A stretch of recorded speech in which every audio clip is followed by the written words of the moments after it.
नमस्कार, स्वागत है आपका एटीनो स्वदेश पर। आप देख रहे हैं हमारा खास शो पावर ट्रेड। आपके साथ में हूं अभिषेक सत्यव्रतम और मेरे साथ मुंबई स्टूडियो से मेरे साथ है मेरे सहयोगी शरद दुबे। अगले 2.5 घंटे आप हमारे साथ बने रहिएगा। नए हफ्ते की शुरुआत हो रही है, एक्सपायरी के हफ्ते की शुरुआत हो रही है। बाजार में कुछ शॉर्ट्स हैं, शायद वो कवर होंगे, बाजार को थोड़ा मोमेंटम मिलेगा। लेकिन उसके अलावा ट्रिगर्स भी जो हैं भर भर के हैं और अच्छे ट्रिगर्स बाजार के लिए हैं। शुक्रवार को हमने बेहतरीन क्लोजिंग देखी है बाजार की, एक बढ़िया सत्र रहा। खास तौर पर आईटी में, कंजम्पशन में, ऑटो में हमने अच्छी तेजी देखी है। और आज अगर हम 4-5 ट्रिगर्स की बात करें तो बहुत ही अच्छे सपोर्टिव ट्रिगर्स भारतीय बाजार के लिए हैं। वो कौन से हैं उन पर आगे चर्चा करेंगे और आपको एक से बढ़कर एक ट्रेड्स बताएंगे। आपको हम बड़ी जो खबरें आई हैं उनसे भी रूबरू करवाएंगे। ये देखिए 4 ट्रिगर्स आपके सामने आ गए हैं। एक तो ये कि केंद्र सरकार को आरबीआई से 2.7 लाख करोड़ रुपए का रिकॉर्ड डिविडेंड सरप्लस ट्रांसफर हुआ है। तो ये एक बाजार के लिए अच्छी चीज है, क्योंकि सरकार का कैपेक्स बढ़ेगा, इकोनॉमी में पैसे आएंगे तो फिर इकोनॉमी चलेगी, बाजार को भी फायदा होगा। केरल में 8 दिन पहले ही मानसून ने दस्तक दे दी है। मौसम विभाग का अनुमान था कि 27 मई तक बारिश शुरू होगी केरल में, लेकिन वो बारिश शुरू होगी शनिवार को, शुरुआत होगी बाकायदा। तो एक बढ़िया चीज उस फ्रंट पर है। मॉनसून अगर अच्छा होता है तो पूरी ओवरऑल इकोनॉमी के लिए और खास तौर से agri economy, consumption related stocks के लिए एक बढ़िया ट्रिगर बनता है।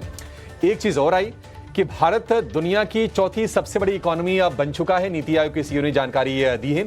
तो एक सेंटिमेंट के लिहाज से और एफआईज के लिहाज से एक बढ़िया ट्रिगर ये है। और ट्रंप ने ईयू पर जो 50% टैरिफ लगाने का ऐलान किया था 1 जून से, उसको डिले कर दिया है 9 जुलाई तक।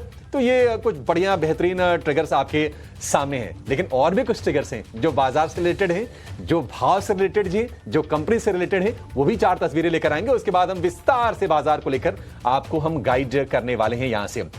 तो डाउ फ्यूचर्स आपको करीब 350 अंक ऊपर दिखेगा इस वक्त। और उसकी वजह यह है कि ट्रंप ने पहले यह कहा कि ईयू के साथ जो बातचीत हो रही है वो किसी दिशा में नहीं जा रही है, और उसके बाद उन्होंने टैरिफ लगा दिया 50% का एक ही झटके में। यूरोपियन मार्केट में हमने देखा कि खासतौर से जो ऑटो स्टॉक्स थे उसमें काफी ज्यादा पैनिक का माहौल बना। लेकिन फिर रविवार आते आते ट्रंप ने कहा कि नहीं, वो 9 जुलाई तक उसको डिले कर रहे हैं। तो धमकी वाली टैक्टिक थी। अब उसको अब देखते हैं कि क्या किस दिशा में जाता है। शुक्रवार को एफआईज की कैश में करीब 1800 करोड़ रुपए के आसपास की बाइंग हुई है। एफ&ओ में भी खरीदारी हुई है। ब्रेंट क्रूड की बात करें एक रेंज में है, $65 के आसपास है। तो पिछले 5 दिन की बात करें तो एफआईज ने कैश में बिकवाली की है, लेकिन ऐसा कोई सस्टेन्ड ट्रेंड नहीं है। ऐसा नहीं कि एफआईज का मुंह भंग हो रहा है, उस तरह के कुछ पैटर्न्स बाजार में निकल के आ रहे हैं। तो ये हम कहेंगे कि भारत के लिए अच्छा ये संकेत जरूर है। नतीजे अपने लास्ट लेग में है। निफ्टी के 50 में से 48 नतीजे आ चुके हैं। एनटीपीसी के नंबर्स आए, ग्लेनमार्क के नंबर आए, अच्छे नंबर आए, और जेएसडब्ल्यू स्टील के जो नतीजे आए वो मिले जुले नतीजे आए। आगे हम विस्तार से इस पर चर्चा करेंगे। और चौथी बड़ी इकोनॉमी भारत बन गया है। निश्चित तौर पर सेंटिमेंट के लिहाज से, इकोनॉमी के स्केल के लिहाज से एक पॉजिटिव चीज जरूर है। और जो सरकार को 2.7 लाख करोड़ रुपए का डिविडेंड ट्रांसफर हुआ, रिकॉर्ड हुआ है आरबीआई की तरफ से, तो ये एक निश्चित तौर पर सपोर्ट करने वाली चीज है। पिछले साल 2.1 लाख करोड़ का डिविडेंड ट्रांसफर हुआ, तो उससे अगर आप देखेंगे तो 60,000 करोड़ रुपए ज्यादा डिविडेंड ट्रांसफर किया है आरबीआई ने अपनी जो रिजर्व्स होते हैं, जो उनकी कमाई होती है उससे। तो ये बढ़िया ट्रिगर्स हैं फिलहाल बाजार के लिए। बिल्कुल अच्छे ट्रिगर्स जो है अभिषेक आप बताते हुए, और ऑफ कोर्स मानसून भी आ गया है। ऑफ कोर्स मैं जो आज ऑफिस आया था तो थोड़ा भीग भी गया था, लेकिन बाजार के लिए जो है अच्छे संकेत आ रहे हैं। और ग्लोबली भी जो है थोड़ा सा लग रहा है कि टुवर्ड्स द पॉजिटिव साइड ये बायसनेस जा रहा है। आपने बहुत एक अच्छा पॉइंट बताया कि ट्रंप ने जो है अपनी बात को जो है चेंज की, या आप कह सकते हैं डिले किया। तो यहाँ पे अभिषेक ग्लोबली कैसे हम प्लेस्ड हैं, बिकॉज धीरे धीरे करके जो है नॉर्मलाइज हो रहा है। ट्रंप के अनाउंसमेंट्स जो हैं उसके भी इम्पैक्ट जो है ओवरऑल मार्केट्स में अब थोड़े कम हो रहे हैं, बट धीरे धीरे लग रहा है कि एक नॉर्मलेंसी ग्लोबल जो है ट्रेड सेटअप में देखने मिल रहा है। और ऑफ कोर्स जिस तरह डॉलर में इश्यूज आ रहे हैं, बड़े बड़े एनालिस्ट कहते हैं कि इमर्जिंग मार्केट्स में फ्लोज आ सकता है। 4 साल तक डेवलपिंग मार्केट्स में जो है अच्छे फ्लोज देखने मिले। तो अभिषेक यहाँ पे तो लग रहा है इंडिया एकदम गोल्ड स्पॉट पे है। और ग्लोबली क्या क्यूज लग रहा है, जरा बताएंगे अभिषेक? शरद गुड मॉर्निंग। देखिए ग्लोबली क्यूज आज के सत्र में ठीक है, लेकिन ये कब तक ठीक रहेंगे इसको लेकर कहना थोड़ा सा मुश्किल है। स्पेशली अगर मैं टैरिफ की बात करूं तो आपको याद होगा कि 9 अप्रैल को उन्होंने डोनाल्ड ट्रंप ने कहा था कि वो 90 दिन की मोहलत दे रहे हैं तमाम देशों को टैरिफ के फ्रंट पर, और 90 दिन में से 45 दिन बीत गए हैं। ऐसा नहीं कि कोई बहुत ज्यादा कोई कंस्ट्रक्टिव किसी देश के साथ कोई बड़ा स्टेटमेंट आया हो और टैरिफ को लेकर जो मतभेद हैं उसको सुलझा लिया गया हो। तो ये फिर से अब ना अगले 15-20 दिनों में टैरिफ वाली बातचीत फिर से होनी शुरू हो जाएगी कि ट्रंप क्या करेंगे, क्या जो मोहलत दी है क्या उसमें कोई रियायत मिलेगी। देखिए, नेगोशिएशंस चल रहे हैं, अलग अलग देशों के साथ नेगोशिएशंस चल रहे हैं, बीच बीच में ट्रंप के बयान भी आते हैं। लेकिन ये जो वीकेंड पर जो उन्होंने झटका दिया ना कि अचानक से कहा कि नहीं मैं 50% ईयू पर टैरिफ लगाऊंगा, अब उसके बाद थोड़ा सा ना पैनिक का माहौल बना और यह भी हुआ कि अच्छा अब तक क्या हुआ है, मतलब जो समय बीता है 45 दिन का, क्या इसमें कोई बातचीत कायदे की हुई नहीं। तो ये एक तनाव जरूर था। हालांकि उन्होंने कहा है कि नहीं 9 जुलाई तक उसको भी फर्दर वो डिले कर रहे हैं, 9 जुलाई तक देखना होगा कि क्या कुछ निकल के आता है। लेकिन 90 दिन में से 45 दिन बीत गए हैं, ये याद रखने वाली चीज है। बाकी अगर हम संकेतों की बात करें तो अब जो गिरावट हुई थी शुक्रवार के सत्र में, गिरावट हुई थी करीब डाउ में 250 अंकों के आसपास की, वो डाउ फ्यूचर पूरा रिवर्स करके आपको दे रहा है 350 अंकों ऊपर आपको डाउ फ्यूचर्स दिखेगा। अगर आप नेस्डेक फ्यूचर को देखेंगे 200 अंकों के आसपास की तेजी नेस्डेक फ्यूचर्स में इस वक्त देखने को मिल रही है। दो अच्छी चीजें डेटा के फ्रंट पर हुई हैं शरद। एक तो जो अमेरिका में बॉन्ड यील्ड स्पाइक अप कर रही थी, उससे चिंता यह बढ़ रही थी कि अगर सेफ हेवन माना जाता है बॉन्ड्स को, मतलब ना वो फिक्स्ड है, मतलब उसमें कोई तनाव नहीं है, तो अगर वहां पर यील्ड ज्यादा मिल रही है तो क्या एफआईज का पैसा वहां रूट होकर जाएगा भारत से, वो आशंका बढ़ रही थी। लेकिन बॉन्ड यील्ड 4.61% 10 ईयर के जाने के बाद वहां से थोड़ी सी रिवर्स होनी शुरू हो गई है और अब बॉन्ड यील्ड आ गई है 4.5% पर 10 ईयर की। 30 ईयर की अभी भी एलिवेटेड है, वो 5% के ऊपर की बॉन्ड यील्ड निश्चित तौर पर है। तो ये एक राहत की चीज है। डॉलर इंडेक्स, डॉलर जितना कमजोर रहे इमर्जिंग मार्केट्स की इकोनॉमीज के लिए थोड़ा सा फायदे की चीज होती है।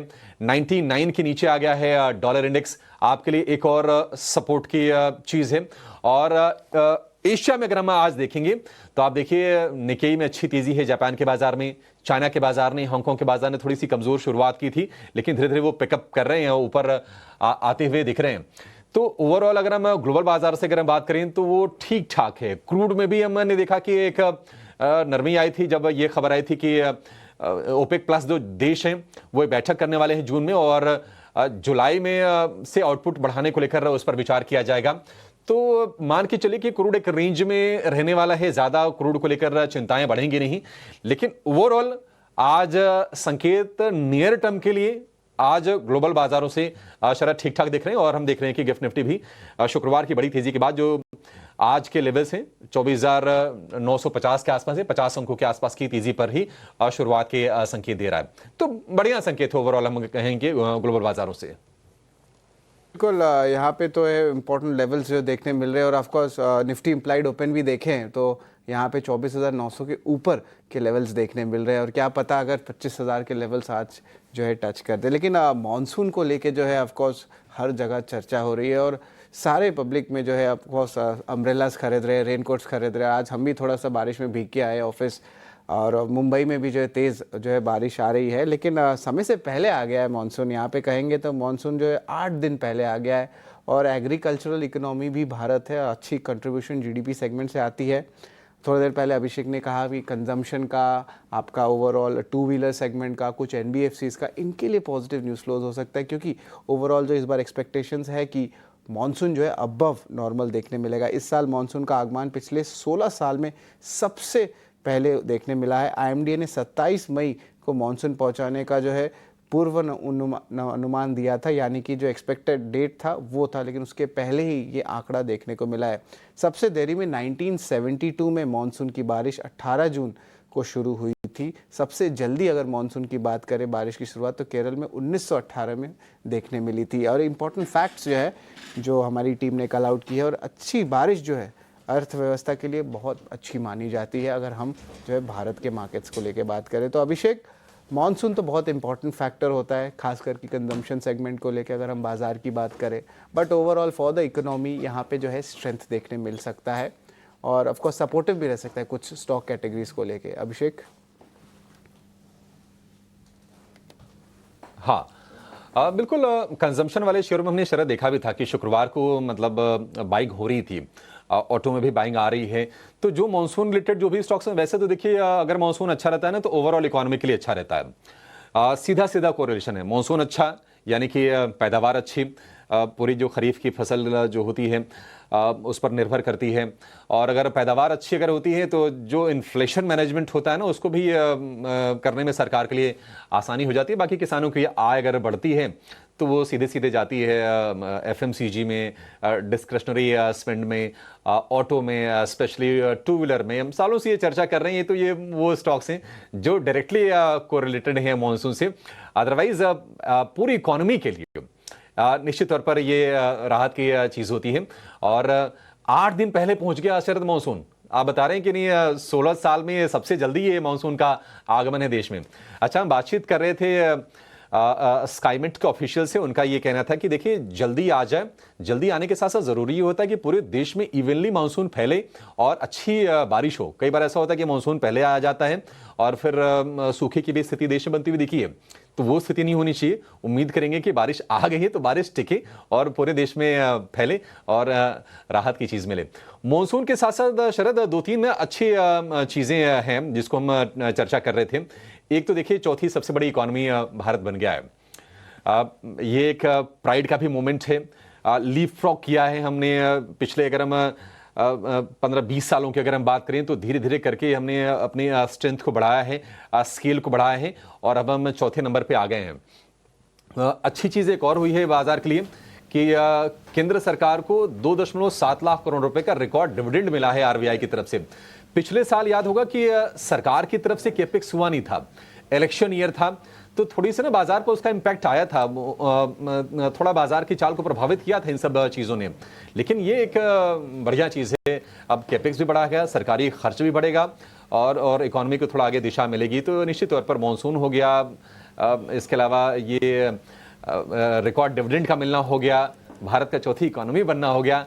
ये तमाम चीज़ें आज सुबह सुबह सोमवार के दिन हमारा मूड को हरा कर रहे हैं ये।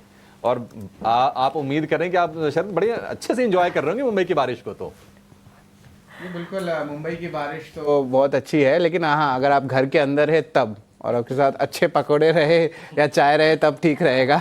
लेकिन अगर आप वॉक करके ऑफिस जा रहे हैं, अगर सुबह में आपका शिफ्ट है, तब शायद कुछ इश्यूज आ सकते हैं।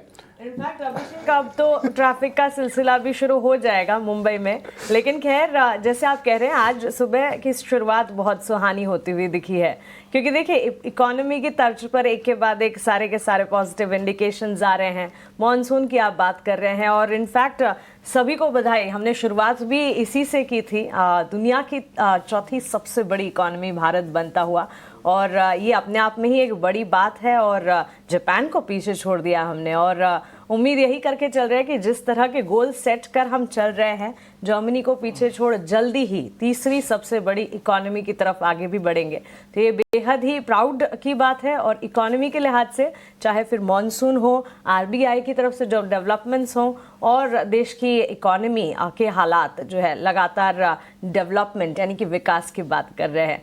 से सारे पॉजिटिव नोट्स पर शुरुआत करेंगे इस नए हफ्ते की। और ये नया हफ्ता भी काफ़ी इंपॉर्टेंट है, बिकॉज इस महीने के लिए ये लास्ट वीक होने वाला है, मंथली एक्सपायरी का हफ्ता होने वाला है। और इन सारे के सारे पॉजिटिव इंडिकेशंस के साथ अब आज के लिए भारतीय बाजार की शुरुआत कैसे होगी, शुक्रवार का सेशन भारतीय बाजार के लिए कैसा दिखा था, और साथ ही इवेंचुअल इम्पैक्ट ग्लोबल फ्रंट पर जिस तरह आप अभी बता रहे थे कैसे नजर आ रहे हैं, और उसका सपोर्ट भारतीय बाजार के लिए किस तरह मिलेगा, ये सारी की सारी चीजें और स्ट्रैटेजी की शुरुआत करते हैं। और फ्राइडे सेशन को सबसे पहले याद करते हुए, पूरा का पूरा हफ्ता पिछला काफी वॉलेटाइल था, लेकिन काफी इंप्रेसिव रहा फ्राइडे का सेशन। शुरुआत जो है काफ़ी सबड्यूड कह सकते हैं, हल्की फुल्की बाजार ने ज़रूर की, लेकिन उसके बाद इंटरेस्टिंगली अच्छे लेवल्स को टच बेस करते हुए सारे बेंचमार्क्स हो, चाहे ब्रॉडर मार्केट्स हो, और साथ ही सेक्टर स्पेसिफिक बाजार की चाहो, अच्छा खासा एक्शन दिखाते हुए दिन के उच्चतम स्तर के करीब निफ्टी में क्लोजिंग 24,853 की तरफ हमने देखी। ये वही लास्ट वीक था जब 24,600 और उससे भी नीचे भारतीय बाजार में बिकवाली का दबाव, वॉलेटाइल सिनेरियोस देखने को मिले थे। लेकिन all things good as it ends well, वैसे ही फ्राइडे सेशन में मजबूती का रुझान रहा, और उम्मीद यही करके चलेंगे कि वहां से जो तेजी के दौर है या तेजी के सेशंस है वो आगे ही बढ़ते हुए नजर आए। FIS DIS के आंकड़ों से शुरुआत कर लेते हैं। एफआईआईएस की तरफ से सेलिंग स्ट्रीक देखने जरूर मिली थी पिछले हफ्ते, अगर देखें एफआईआईएस की वापसी होती दिखी और उसके बाद एफआईआईएस के सेल डेटा चाहे फिर कैश मार्केट में हो या वायदा बाजार में। लेकिन ताजा डेटा पॉइंट्स की अगर बात करें अभिषेक, 23 मई के ही आंकड़े 1794 करोड़ की खरीदारी। अब हाँ, ये भी बात है कि एफआईआईएस की तरफ से पिछले अगर 5 सेशंस की बात करें तो 3 सेशंस में बिकवाली के आंकड़े हैं। लेकिन चलिए फिर वापस खरीदारी के डेटा पॉइंट्स आते जरूर दिखे हैं और साथ ही डीआईएस की भी लगातार सपोर्ट है भारतीय बाजार के लिए। घरेलू संस्थागत निवेशक तो हमें सपोर्ट कर रहे हैं। और मानसी ठीक ठाक है, मतलब ऐसे कोई नेगेटिव संकेत नहीं आ रहे हैं एफआईआईएस की तरफ से। मतलब कोई सस्टेन्ड ऐसा नहीं कि ट्रेंड आया हो कि नहीं एफआईआईएस बेच रहे हैं। हालांकि ये भी एक सस्टेन्ड ट्रेंड ये भी नहीं है कि खरीद रहे हैं। आप जैसा बता रही हैं 5 में से 3 दिन तो बिकवाली का ही आंकड़ा आया है। लेकिन शुक्रवार को आंकड़े 1800 करोड़ रुपए के छोटे से आंकड़े जरूर हैं कैश में। घरेलू फंड्स की बात करें, डीआईएस की बात करें तो उन्होंने भी 300 करोड़ रुपए के आसपास की बाइंग की है। उसके अलावा भी बाकी आप आंकड़े देखिए, इंडेक्स ऑप्शंस में करीब 15,500 करोड़ रुपए के आसपास की बाइंग, स्टॉक फ्यूचर्स में 3,000 करोड़ रुपए के आसपास की बाइंग और इंडेक्स फ्यूचर्स में 150 करोड़ रुपए की बाइंग। तो करीब करीब 5,500 करोड़ रुपए के आसपास की बाइंग है स्टॉक फ्यूचर्स को मिला के और कैश को मिला के और इंडेक्स फ्यूचर्स को मिला के। तो ठीक ठाक है। उम्मीद करेंगे कि हम जिन आंकड़ों के बारे में चर्चा कर रहे हैं कि भारत के लिए ये सपोर्टिव हैं, उन आंकड़ों के बारे में शायद एफआईआईएस भी बिल्कुल गंभीरता से सोचेंगी कि मॉनसून यहाँ जल्दी आ गया है, भारत चौथी बड़ी इकोनॉमी बन गई है।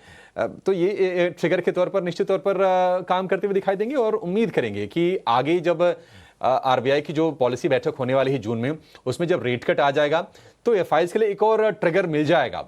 अच्छी चीज यही हुई कि हम एफआईआईएस के आउटफ्लो को लेकर चिंतित क्यों थे। 2 चीजें हो रही थी। एक तो अमेरिका में बॉन्ड यील्ड ऊपर जा रही थी। हमने देखा था कि 10 ईयर की जो बॉन्ड यील्ड थी 4.61% पर पहुंच गई थी। अब वहां पर शुक्रवार को जो रीडिंग आई 7 बेसिस पॉइंट घट के आई, 4.5352 के आसपास आई। उसके बाद आज हमारे पास जो रीडिंग है वो 4.5% की है। तो एक जो तनाव था कि फ्लोज वहां मूव कर सकते, थोड़ी सी सबसाइड वो जरूर हुई है मानसी। और चाइना की मार्केट में जो रेट कट हुआ था उनके 10 बेसिस पॉइंट का 1 साल की और 5 साल के दरों में, उतना ज़्यादा लगता नहीं कि वो चीज़ें परेशान करेंगी। तो एफआईआईएस को फिर आना पड़ेगा भारत में। भारत में मौके हैं, भारत में ग्रोथ है, भारत में स्केल है, आप उससे दूरी बना नहीं सकते हैं। शॉर्ट टर्म में ठीक है, थोड़ा मोड़ा पेन है, अदरवाइज तो चीज़ें डेटा में फिलहाल शुक्रवार की ऐसी कोई नेगेटिव चीज़ नहीं दिखाई दे रही है मानसी। ओवरऑल मैं कहूँगा कि एफआईआईएस उम्मीद करके चलेंगे कि आज के सत्र में भी एफआईआईएस की तरफ से हम बाइंग का ही आंकड़ा देखेंगे शायद भारतीय बाजार में। बिल्कुल, एफआईआईएस की जो है बाइंग को लेके बहुत पॉजिटिव फैक्टर जो अभिषेक पॉइंट आउट कर रहे हैं और फ्यूचरिस्टिकली भी जो है भारत के फेवर में आने वाला है। लेकिन अभिषेक, निफ्टी के लेवल्स पे बात करें, आज की क्या रणनीति होनी चाहिए? आपने सुबह कहा था कि थोड़ी शॉर्ट कवरिंग्स भी जो है देखने मिल सकती है। एंड ओवरऑल जो है 2-3 सेशन से जो है बाजार सपोर्ट कर रहा है। 24,850 के लेवल्स पे ऑलमोस्ट क्लोज हुआ था। अभी गिफ्ट 50 इम्प्लाइड की बात करें तो यहाँ पे भी जो है मोमेंटम और बढ़े जा रहा है। पहले 50 पॉइंट था, अब जो 60 पॉइंट के ऊपर आ गया है। तो किस तरह निफ्टी का सेटअप आ रहा है अभिषेक, जरा बताएं।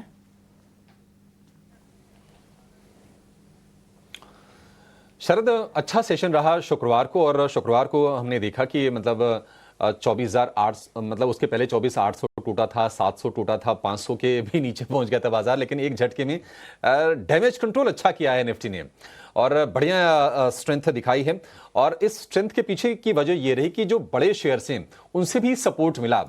आईटी शेयरों ने सपोर्ट किया क्योंकि यूएस में बॉन्ड यील्ड थोड़ी कम हुई, तो आईटी शेयरों को थोड़ा सपोर्ट मिला, आईटी ऊपर आए। रिलायंस ने बाजार को सपोर्ट करने का काम किया, एचडीएफसी बैंक से सपोर्ट मिला। तो जो बड़े शेयर्स थे उन्होंने लीडरशिप की भूमिका ली और बाजार को अच्छे से सपोर्ट करने का काम किया। अच्छी चीज एक ये भी हुई है कि अर्निंग सीजन भले ही बहुत सरप्राइजिंग ना आ रहा हो, बहुत अच्छा ना रहा हो, लेकिन ओवरऑल अगर हम कहेंगे तो बढ़िया ही उसको कहेंगे। 48 जो नतीजे अब तक आए हैं निफ्टी के, उसमें से 32 जो नतीजे आए हैं या तो अनुमान से बेहतर आए हैं या फिर अनुमान के मुताबिक आए हैं। तो वो सेटअप थोड़ा ठीक लग रहा है। आज ये 50-60 अंक ऊपर खुलने के संकेत गिफ्ट निफ्टी दे रहा है, लेकिन ऐसा लग रहा है कि जहां पर खुलेगा वहां से रफ्तार और बढ़ाएगा। तो जितना नीचे मिल जाए जो इंट्राडे ट्रेडर्स हैं उनके लिए उतना ही अच्छा है। अगर हम मजबूत सपोर्ट की बात करें तो अगेन यहां से 24,700 एक सपोर्ट के तौर पर काम करेगा। जो पक्का वाला सपोर्ट है वो हो गया है 24,500 का। रेजिस्टेंस की बात करें, अभी भी 25,000 के रेजिस्टेंस के आसपास निफ्टी रहेगा। एक छोटा रेजिस्टेंस फेस करेगा उस लेवल के आसपास, लेकिन उसके बाद 25,300 और 25,500 तक के दायरे बाजार में खुलते हुए दिखेंगे। आज देखते हैं कि एफआईज के जो आंकड़े आते हैं वो किस तरह से आते हैं, लेकिन निश्चित तौर पर अब ये चूंकि एक्सपायरी का वीक है, थोड़ी सी वोलेटिलिटी के लिए आप तैयार रहिए। थोड़ी वोलेटिलिटी शायद ट्रंप आपको दे दें, क्योंकि उनके बयानबाजियों का दौर फिर से शुरू हो गया है। बड़बोले हैं, कुछ भी बोलते हैं और उसके बाद बाजार पर रिएक्शन आता है। ये क्या कहें, अब दुनिया की सबसे बड़ी इकोनॉमी, सुपर पावर के वो राष्ट्रपति हैं, कुछ बोलेंगे तो फिर उसका असर आता ही है। जैसे उन्होंने एप्पल पर भी 25% टैरिफ की बातचीत कर दी है कि अगर आप भारत में या फिर बाकी देशों में बना के अमेरिका में बेच रहे हैं तो आपको 25% टैरिफ देना पड़ेगा। तो थोड़ी सी वोलेटिलिटी के लिए आप तैयार रहिए। नियर टर्म में तो चलिए चीजें ठीक लग रही हैं, लेकिन अगर आप थोड़ा सा और आगे देखेंगे, महीने डेढ़ महीने बाद, तो टैरिफ वाली टेंशन फिर से बाजार के लिए शरद वो निकल के आएगी। 45 दिन बीत गए हैं टैरिफ को लेकर जो मोहलत दी थी रेसिप्रोकल टैरिफ पर ट्रंप ने। 45 दिन का समय बाकी है और अभी तक बहुत कुछ कंस्ट्रक्टिव निकल के नहीं आया है। भारत के भी ट्रेड नेगोशिएशंस हो रहे हैं ट्रंप के साथ साथ, लेकिन अभी देखने वाली चीज होगी कि किन मुद्दों पर सहमति बनती है। तो वही चिंता शायद आगे सताएगी, लेकिन फिलहाल हमें लग रहा है कि नहीं, 25,000 को पार करने के लिए निफ्टी तैयार दिख रहा है और 25,300 से 500 के दायरे फिर यहां से आपको खुलते हुए दिखेंगे। सपोर्ट्स वही है, बड़े बढ़िया वाला सपोर्ट निश्चित तौर पर 24,500 का काम करेगा आज। ये बात सही कही है आपने अभिषेक। ट्रंप के लिए तो जितने नए नाम निकाले उतने कम हैं। तो next is Trump and his tantalising tantrums. और ऑफ कोर्स यहाँ पर यूरोप पर टैरिफ के फैसले को जो टालने की 9 जुलाई तक ही सही, लेकिन खबर आई है हो सकता है सेंटिमेंट उससे सुधरे। हालांकि आज के सत्र की अगर बात करें, यूएस और यूके के मार्केट्स मेमोरियल डे के मौके पर आज छुट्टी मनाएंगे, तो कल क्यूज वहां से होंगे नहीं। लेकिन चलिए, निफ्टी के लिए तो बड़े दायरे इस वक्त खुलते हुए 25,000 के पार की बात, 25,300, 25,500 के लेवल्स की बात। और इस पर विस्तार से आगे हमारे टेक्निकल एक्सपर्ट से भी उनकी राय जानेंगे और कितने बड़े दायरे निफ्टी पर खुलते हुए दिख रहे हैं, इस पर खास तौर से नजर होगी। अब बात करते हैं बैंक निफ्टी की। और बैंक निफ्टी की ही अगर बात करें, लास्ट सेशन में हमने देखा डिमांड देखने मिली थी लोअर लेवल्स पर, just like Nifty. In fact Friday का टेक्सचर ही कुछ ऐसा था कि शुरुआत बड़े ही रैशनल नोट पर की और उसके बाद सरप्राइज कर दिया हमें मार्केट ने। बैंक निफ्टी में भी 55,400 के नजदीक क्लोजिंग, करीब 450 अंकों की मजबूती के साथ पॉजिटिव बायस जो है वो नजर आ रहा है। और आने वाले दिनों में भी पूरी की पूरी संभावना है कि पॉजिटिव बायस जो है वो इंटैक्ट रहे। यहां पर भी अब 55,400 तक के दर्शन अगर हो चुके हैं, तो 56,000 के लेवल्स यानी कि बड़े दायरे खुलते हुए जरूर नजर आएंगे। अब वो रेंजेस कौन सी होंगी, इस पर खास तौर से हमें फोकस करना होगा। बहरहाल अगर आप यहां पर देखें तो सरकारी बैंक, निजी बैंक क्षेत्र में अच्छा खासा एक्शन देखने को मिला था। और बैंक निफ्टी के लिए अगर देखें, इनफैक्ट कंपैरिजन फ्राइडे सेशन के लिए तो अभिषेक करना मुश्किल हो जाए, बिकॉज निफ्टी और बैंक निफ्टी दोनों में ही परफॉर्मेंस अच्छी खासी नजर आई थी। बिल्कुल बिल्कुल, परफॉर्मेंस अच्छी थी। देखिए, वैसे भी अगर आप निफ्टी को निफ्टी बैंक से अगर तुलना करेंगे तो मतलब 2 गुने 2.5 गुने के आसपास का फर्क है इंडेक्स के लेवल में। तो अगर पॉइंट के हिसाब से देखेंगे तो मतलब अगर निफ्टी अगर 200 चले तो 400-450 पॉइंट निफ्टी बैंक का चलना स्वाभाविक है। थोड़ा सा हल्का ज़रूर है अगर आप निफ्टी से तुलना करें, थोड़ा सा वाइल्ड स्विंग के लिए जाना जाता है निफ्टी बैंक, क्योंकि 12 ही शेयर हैं। लेकिन मानसी, आज मुझे लगता है कि ये मानसून वाला ट्रिगर ने निफ्टी बैंक को काफ़ी सपोर्ट करने का काम करेगा। निफ्टी बैंक वैसे चला बहुत है, लेकिन आज फिर से हम मूव निफ्टी बैंक में देख सकते हैं। और निफ्टी बैंक के साथ साथ जो फाइनेंशियल स्टॉक्स हैं, कंज्यूमर फाइनेंस वाली कंपनीज हो गई या फिर व्हीकल फाइनेंस वाली कंपनीज, उनके लिए ये निश्चित तौर पर अच्छी चीज़ है। निफ्टी बैंक के लिए सेटअप ठीक ठाक दिख रहा है। निफ्टी से थोड़ा सा बेहतर मैं कहूँगा आज निफ्टी के मुकाबले निफ्टी बैंक दिख रहा है। सपोर्ट लेवल की बात करें तो वो थोड़ा 500-500 पॉइंट शिफ्ट हुआ है। 500 पॉइंट तो निफ्टी बैंक क्या ही देखता है, लेकिन 55,000 पर मान के चलेंगे कि आज के लिए सपोर्ट के तौर पर काम करेगा।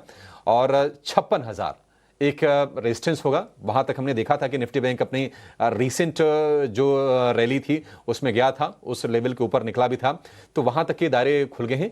1000 पॉइंट का ये निफ्टी बैंक के लिए रेंज होगा और इसके बीच ही आज के सत्र में समय बिताता हुआ दिखेगा।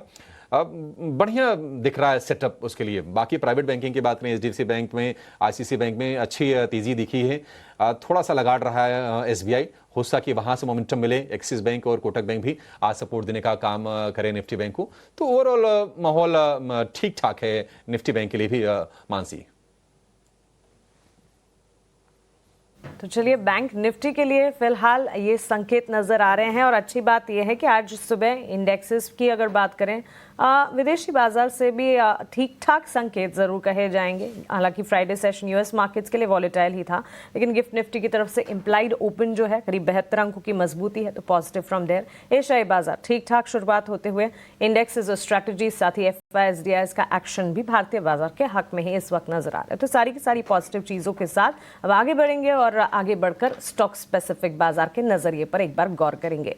रिजल्ट स्पेसिफिक एक्शन जो है धीरे धीरे अब खत्म होता हुआ नजर आएगा, because we are in the last leg of earnings. Almost सारी की सारी इंपॉर्टेंट मेजर अर्निंग्स आ चुकी हैं और अगर वहां स्कोर कार्ड देखेंगे तो ज्यादातर अर्निंग्स जो है उन्होंने पॉजिटिव सरप्राइजेस दिए हैं, अच्छे खासे मिक्स बैग भी है कुछ सेक्टर्स में, लेकिन ज्यादातर अर्निंग्स के स्कोर कार्ड को अगर देखेंगे निफ्टी की 50 में से 48 अर्निंग्स आ चुके हैं, जिसमें इनलाइन 19-20 कंपनियों के नंबर्स आए हैं। सो इन इटसेल्फ जो है positive set of quarterly earnings इस वक्त हमने देखे।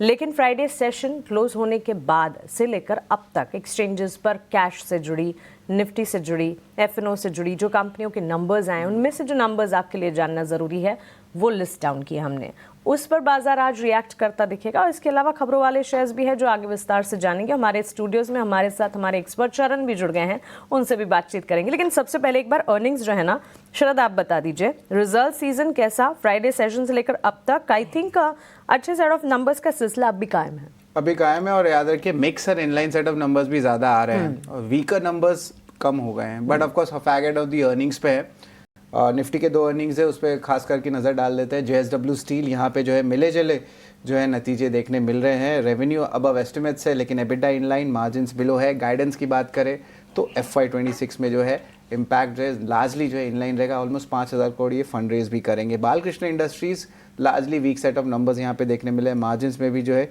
311 बेसिस पॉइंट्स का सीक्वेंशियल गिरावट आया है। GNFC largely inline set of numbers है इस बार फर्टिलाइजर कंपनीज का। बट ऑफकोर्स जो मॉनसून का इम्पैक्ट है या उनके जो गाइडेंस आएंगे वो बहुत इंपॉर्टेंट रहेगा। कंपनी की कॉन कॉल में जो है इंपॉर्टेंट कमेंट्री आ सकती है। वही NTPC की बात करें तो रेगुलेटेड बिजनेस है बट इस बार परफॉर्मेंस अच्छा हुआ है, एनालिस्ट एस्टिमेट से बेटर है। ABFRL उतने नंबर्स कंपेरेबल नहीं है, डीमर्जर के भी जो है न्यूज़ फ्लो आया था यहाँ पे, तो लार्जली हम लोग इसको मिक्स सेट ऑफ नंबर्स कहेंगे। बट ऑफकोर्स जो लॉसेज है वो कम हो गई है, तो ये आंकड़े से स्टॉक को सपोर्टिव लेवल्स मिल सकता है। एंड ऑफकोर्स फार्मा स्पेस में जो है न्यूज़ फ्लोज भी आ रहे हैं। नारायण हृदयालय जो है लगभग 18% का उछाल देखने मिला है, स्ट्रॉन्ग नंबर्स आए हैं। ग्लेनमार्क फार्मा खास करके US एक्सपोर्टर्स, उनके परफॉर्मेंस इस बार बहुत स्ट्रांग हुए हैं डिस्पाइट जो वॉलिटिलिटी हमको फार्मा स्पेस में देखने मिले हैं। और मानसी कोविड का भी जो है न्यूज़ फ्लोज देखने मिल रहा है ऑल ओवर द वर्ल्ड, और इवन इंडिया में कुछ डेवलपमेंट्स आ रहे हैं। ऐसा नहीं है कि कुछ अलार्मिंग है अभी, बट धीरे धीरे करके जो है एडवाइजरीज ग्लोबली देखने मिल रहे हैं। तो यहाँ पे ऑफ कोर्स आपके जो है फार्मा स्टॉक्स हुए या आप कह सकते हैं जो को आप पैथोलॉजी स्टॉक्स हुए, लैब्स वाले स्टॉक्स हुए, उस पर भी कुछ नज़र रहेगी। एब्सोल्युटली डिफेंसिव्स के तौर पर देखिए फार्मा हेल्थ के डायग्नोस्टिक ने शरद वैसे भी बाजार को संभाला है। इन दिनों अभी थोड़ी देर पहले शरण से भी डिस्कशन हो रहा था कि कोरोना की वापसी फिर हुई है। वैसे कोरोना का वो रूप हम देख चुके हैं कि अब हम मैच्योरली बिहेव जरूर करेंगे, लेकिन हाँ हिदायत जरूर है, एडवाइजरी जरूर है, और हमारे मार्केट पार्टिसिपेंट्स, हमारे व्यूअर्स को घबराने की जरूरत नहीं है, लेकिन सतर्क जरूर रहना होगा। एक तो देखिए मानसून आ चुका है, मानसून के चलते भी सीजन बदलने का असर भी हेल्थ पर होता दिख सकता है। और ताज़ा आंकड़ों की अगर बात करें, केरल तमिलनाडु के बाद महाराष्ट्र में भी एक दिन में हमने करीब 43 से 45 नए मामले देखे और मुंबई में सबसे ज्यादा 35 मरीज है। इसे घबराने की जरूरत नहीं है, लेकिन हाँ सतर्क रहना, कॉशियस रहना, prevention is better than cure. So हमारी तरफ से ये हिदायत और हमारे व्यूअर्स को अपना ध्यान रखने की एडवाइस हमारी तरफ से। लेकिन चलिए आगे बढ़ेंगे और अब हमारे मार्केट एक्सपर्ट्स को एक एक कर जोड़ लेते हैं और उनसे समझने की कोशिश करते हैं कि ये last week of the monthly expiry के हफ्ते में वो कितनी वॉलेटिलिटी एक्सपेक्ट कर रहे हैं मार्केट में, क्या कुछ सेंटिमेंट्स उनके हिसाब से हैं, स्टॉक स्पेसिफिक उनके रेडार पर क्या है। 8:30 बज रहे हैं, हमारे साथ हमारे 2 एक्सपर्ट्स जुड़ गए हैं। फोरम छेड़ा हमारे साथ हैं, chartanalytics.co.in की फाउंडर, और हमारे पुराने जानकार और सहयोगी शरण भी हमारे साथ स्टूडियो में जुड़ गए हैं, उनका भी स्वागत करेंगे। आप दोनों का स्वागत है। Good morning to both of you. शुक्रिया आप दोनों का अपना समय देने के लिए। And Forum, let me start with you. एक बार आप बता दीजिए कि मार्केट को इस वक्त किस तरह से रीड कर रही हैं आप। क्विकली आपके स्टॉक्स बताइएगा, आपके रेडार पर क्या है, और मार्केट पर अगर आप ब्रीफली कुछ सेंटिमेंट बताना चाहें। पहले तो गुड मॉर्निंग सबको और शुक्रिया शो पे बुलाने के लिए। अगर हम मार्केट की ओवरऑल बात करें सेंटिमेंट, हमने एक अच्छा मूवमेंट देखा है, जबकि पहले थोड़ा मे बी 2 महीने पहले हमने काफी एक बेरिश सेंटिमेंट देख रहे थे, बहुत वॉलेटिलिटी थी, अनसर्टेनिटी थी कई वजहों से, जैसे टैरिफ्स है फॉर एग्जांपल, तो उसकी वजह से। और जब हमने वो 21,900 के आसपास या फिर हम 22,000 के यहाँ जो बेस बना के हमने अच्छा सा एक रन देखा है, तो अभी भी हम जो अगर रीसेंट मूव की बात करें तो 25,100 के यहाँ पे एक शॉर्ट टर्म रेजिस्टेंस है। अगर हम वो पार कर देते हैं तो वापस उसका जो एक पैटर्न टारगेट है पहले का, तो हम उसके लिए देख सकते हैं जो उसका अपसाइड टारगेट बनता है ऑलमोस्ट 25,500 का। तो मेरे हिसाब से फुल ओवरऑल तो बुलिश सेंटिमेंट है। फिलहाल अभी कंसोलिडेशन देख रहे हैं, सपोर्ट लेवल नीचे में अराउंड 24,400 है और शॉर्ट टर्म रेजिस्टेंस 25,100। तो ये साइडवर्ड रेंज है। पर अगर मुझे कोई ट्रेड लेना हो या निफ्टी में, तो मैं रुकूंगी 25,100 क्रॉस करने के लिए, और फिर अपसाइड मोमेंटम देखेंगे ऑलमोस्ट 400 पॉइंट्स के लिए और पोजिशनल बेसिस पे। और अगर हम स्टॉक्स की बात करें, तो पहले तो अगर जैसे आपने जैसे डिस्कशंस भी हो रहे थे, तो पहला स्टॉक मेरे लिए होगा MHRIL है, महिंद्रा हॉलीडेज। हमने एक अच्छा सा मोमेंटम देखा है उस स्टॉक में, पर अभी हम 3-4 दिन से कंसोलिडेशन एक नैरो रेंज में हो रही है, पर एक अक्यूमुलेशन दिख रहा है मुझे स्टॉक में। तो मेरे हिसाब से ये अभी भी एक बाय हो सकता है 363 के लेवल्स पे, और आई थिंक स्टॉप लॉस रख सकते हैं 347 का, और अपसाइड टारगेट ऑलमोस्ट आप देख सकते हैं 393 तक का। तो चलिए, ये पहला स्टॉक कॉलीजर हॉलीडे स्पेस महिंद्रा हॉलीडेज पर 347 का स्टॉप लॉस, 393 तक के लेवल्स और उसके आगे भी जाने का दमखम रखता है, ये मानना है फोरम जेरा का। 364 के लेवल्स पर लास्ट सेशन में ऑलमोस्ट 2% की तेजी पर हमने क्लोजिंग देखी थी। तो सेंटिमेंट पॉजिटिव और साथ ही स्टॉक स्पेसिफिक भी खरीदारी के मौके ढूंढते हुए हमारे एक्सपर्ट्स शरण से भी जान लेते हैं। शरण, कैसे रीड कर रहे हैं मार्केट के सेंटिमेंट्स को आप? Good morning to you. Good morning ma'am. Stock specific क्या कुछ होगा आपके? जैसे मानसी मैम आप पहले भी बोल रहे थे, कोविड को लेते काफ़ी कंट्रीज़ में मास्क मैंडेट भी आ चुका है, जैसे सिंगापुर हो गया, हांगकांग हो गया। तो आज के लिए स्पेसिफिकली मेरे 3 स्टॉक रहेंगे कोविड को लेते ही। एक होगा फार्मा से, एक डायग्नोस्टिक स्पेस से और एक रिटेल मॉल स्पेस से। तो पहला स्टॉक मेरा रहेगा डॉक्टर रेड्डी लैब। काफ़ी दिनों से 200 डे मूविंग एवरेज पे कंसोलिडेट कर रहा है। एक बार आप न्यू पोजीशन बना सकते हैं। स्टॉप लॉस काफ़ी छोटा सा है 1200 के लेवल्स के लिए, तो रिस्क रिवॉर्ड रेशो काफ़ी अच्छा है। 1200 के स्टॉप लॉस से आप निवेश कीजिए। फर्स्ट टारगेट रहेगा अराउंड 1280, सेकेंड टारगेट रहेगा अराउंड 1310 रुपीज़। सेकेंड से स्टॉक रहेगा डायग्नोस्टिक स्पेस से, थायरोकेयर लिमिटेड। ये काफ़ी कम से कम 9 मंथ से कंसोलिडेट कर रहा है। आज लास्ट वीक भी अपने हाई को रीटेस्ट किया है स्टॉक ने। तो एक बार 1000 के लेवल्स पे आप निवेश कर सकते हैं। Stop loss again very limited, 950, only 5% stop loss. तो रिस्क रिवॉर्ड रेशो काफ़ी अच्छा है और स्टॉक एक न्यू हाई और को रीटेस्ट भी कर सकता है, और वहाँ पे ब्रेकआउट देगा तो आप 1100 to 1150 के भी लेवल देख सकते हैं। थर्ड स्टॉक मेरा एक नेगेटिव कॉल रहेगा, short call, specifically mall sector को लेके, फिनिक्स मिल्स लिमिटेड। जैसे आप देखते हैं कोविड बढ़ता है तो काफ़ी फुटफॉल्स कम हो जाते हैं, तो उसको लेते आप एक बार फिनिक्स मिल्स को शॉर्ट कीजिए। Again very limited stop loss, 1640 के स्टॉप लॉस से आप शॉर्ट कीजिए। फर्स्ट टारगेट आपका रहेगा 1525, सेकेंड टारगेट रहेगा आपका 1475 के लेवल्स के लिए। तो रिस्क रिवॉर्ड रेशो तीनों स्टॉक में काफ़ी अच्छे हैं। टेंशन की बात नहीं है, मगर आपको रियलिटी को देखते हुए ये तीनों स्टॉक मैंने लिए है।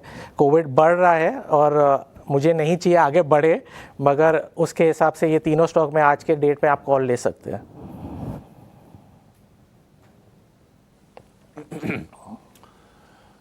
ठीक है, डॉक्टर रेड्डीज को भी बाय करने की सलाह दे रहे हैं शरण और फोरम जी, आप दोनों का बहुत शुक्रिया। Good morning.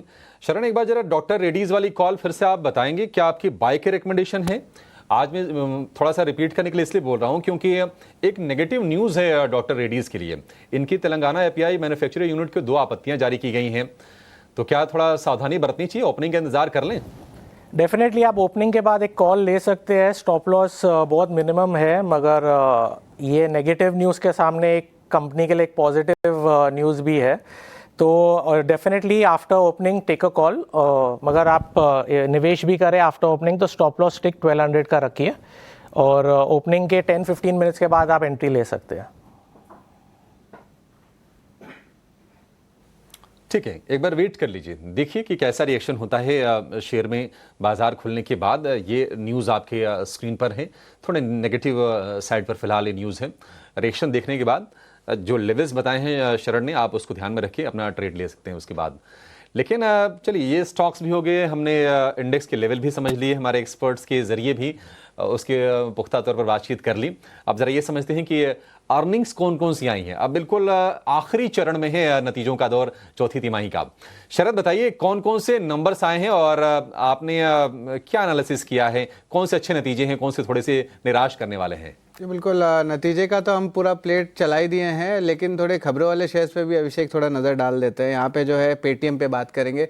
सुप्रीम कोर्ट ने एक स्टे ऑर्डर डाल दिया है जीएसटी डिमांड ऑर्डर का, 5,700 करोड़ का जो आया था कंपनी के अगेंस्ट, उनके जो फर्स्ट गेम्स टेक्नोलॉजी जो एक सब्सिडरी है।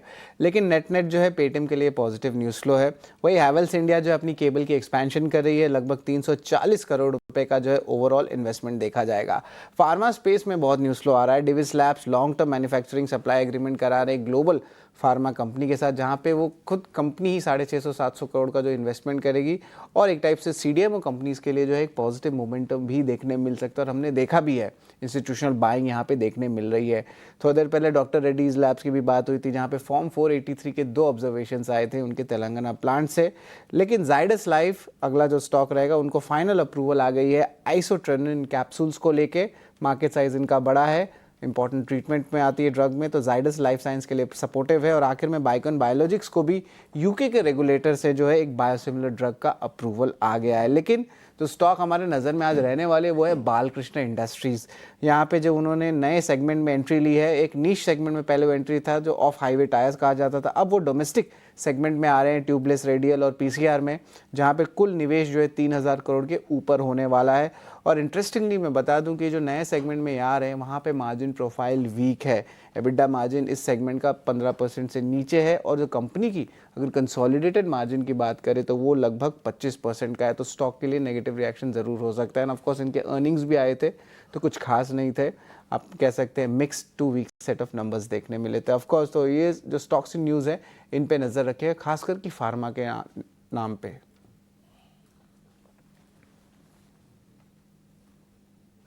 ये कुछ फार्मा को लेकर खबरें आई, इस पर नज़र होनी चाहिए। और कुछ जो नतीजा हैं, चलिए उनकी चर्चा भी अब करते हैं अपने एक्सपर्ट्स के जरिए। फोरम, एक बार आप एनटीपीसी का जरा चार्ट चेक कीजिए। पावर शेयर में हमने देखा है कि पिछला महीना 1.5 महीना काफ़ी अच्छा बीता है, गर्मियों के चलते भी, और ओवरऑल हमने सारे के सारे वर्टिकल्स में तेज़ी देखी है। एनटीपीसी के प्रॉफिट में करीब 23% का उछाल है। मार्जिन हालांकि फ्लैटिश रहा है, थोड़ी सी गिरावट आई है, बट ओवरऑल रेवेन्यू के और प्रॉफिट के नंबर ठीक ठाक हैं। चार्ट्स क्या सजेस्ट कर रहे हैं एनटीपीसी के? मतलब इतना प्राइस रिएक्शन नहीं है फिलहाल, हम एक कंसोलिडेशन देख रहे हैं स्टॉक में। अगर हम देखें इस महीने में वो एक रेंज में रहा है, जैसे कि 335 नीचे में और ऊपर में अराउंड 350 के लेवल्स पे, तो ये 15 पॉइंट की रेंज में ही स्टॉक रहा है। मेरे हिसाब से जिनके पास है वो होल्ड कर सकते हैं, पर अगर बाइंग के लिए कोई देख रहा है तो मेरे हिसाब से 350 क्रॉस करने के लिए रुकना चाहिए, क्योंकि एक साइडवर्ड कंसोलिडेशन है। हाँ, पर एक बहुत अच्छी बात यह है कि बिगनिंग ऑफ द मंथ में हमने एक अच्छा सा एक वॉल्यूम भी देखा है, तो इससे लग रहा है कि अक्यूमुलेशन आया है इस स्टॉक में। तो जिनके पास है वो एक स्टॉप लॉस भी रख सकते हैं 327 का और होल्ड कर सकते हैं, और बाइंग के लिए 350 के ऊपर देख सकते हैं। एक बार वो क्रॉस करता है तो हम एक 50 डे मूविंग एवरेज भी वो क्रॉस करेगा जो प्राइस है, और हम अपसाइड देख सकते हैं ऑलमोस्ट 363 टू 365 लेवल्स के लिए। ठीक है, 350 के ऊपर निकले तो फिर आपको इसमें ट्रेड लेना है। 365 तक ये शेयर जा सकता है। एक और शेयर शरण, इस पर जरा व्यू दीजिए। पेटीएम जरा चेक कीजिए। पेटीएम में हमने देखा था कि 3 सत्र के लगातार गिरावट आई थी, लेकिन शुक्रवार को थोड़ा रिवर्सल आया और थोड़ी स्टार्ट वीक हुई थी, लेकिन क्लोजिंग ठीक ठाक देके गया है पेटीएम का शेयर। एक पॉजिटिव न्यूज़ ये आई है कि इन पर एक जीएसटी नोटिस आया था 5,700 करोड़ रुपए के आसपास का, उस पर सुप्रीम कोर्ट ने स्टे लगा दिया है, तो एक राहत की चीज़ ज़रूर है। पेटीएम 850 रुपए के आसपास के प्राइसेस हैं, क्या आपको ये और एक्शन देख रहे हैं यहाँ से? तो पेटीएम का ओवरऑल ट्रेंड काफ़ी अच्छा है, अप ट्रेंड में है स्टॉक अपने 50 डे मूविंग एवरेज के आसपास सपोर्ट ले रहा है। मगर एक बार अगर आपने निवेश किया, काफ़ी न्यूज़ भी अभी पॉजिटिव है, तो आगे चल के आपको 880 और 900 के लेवल दिखा सकता है। और फिर भी अगर आपको रिस्क मैनेजमेंट करना है तो एक बार 800 के स्टॉप लॉस से आप बने रहिए स्टॉक में।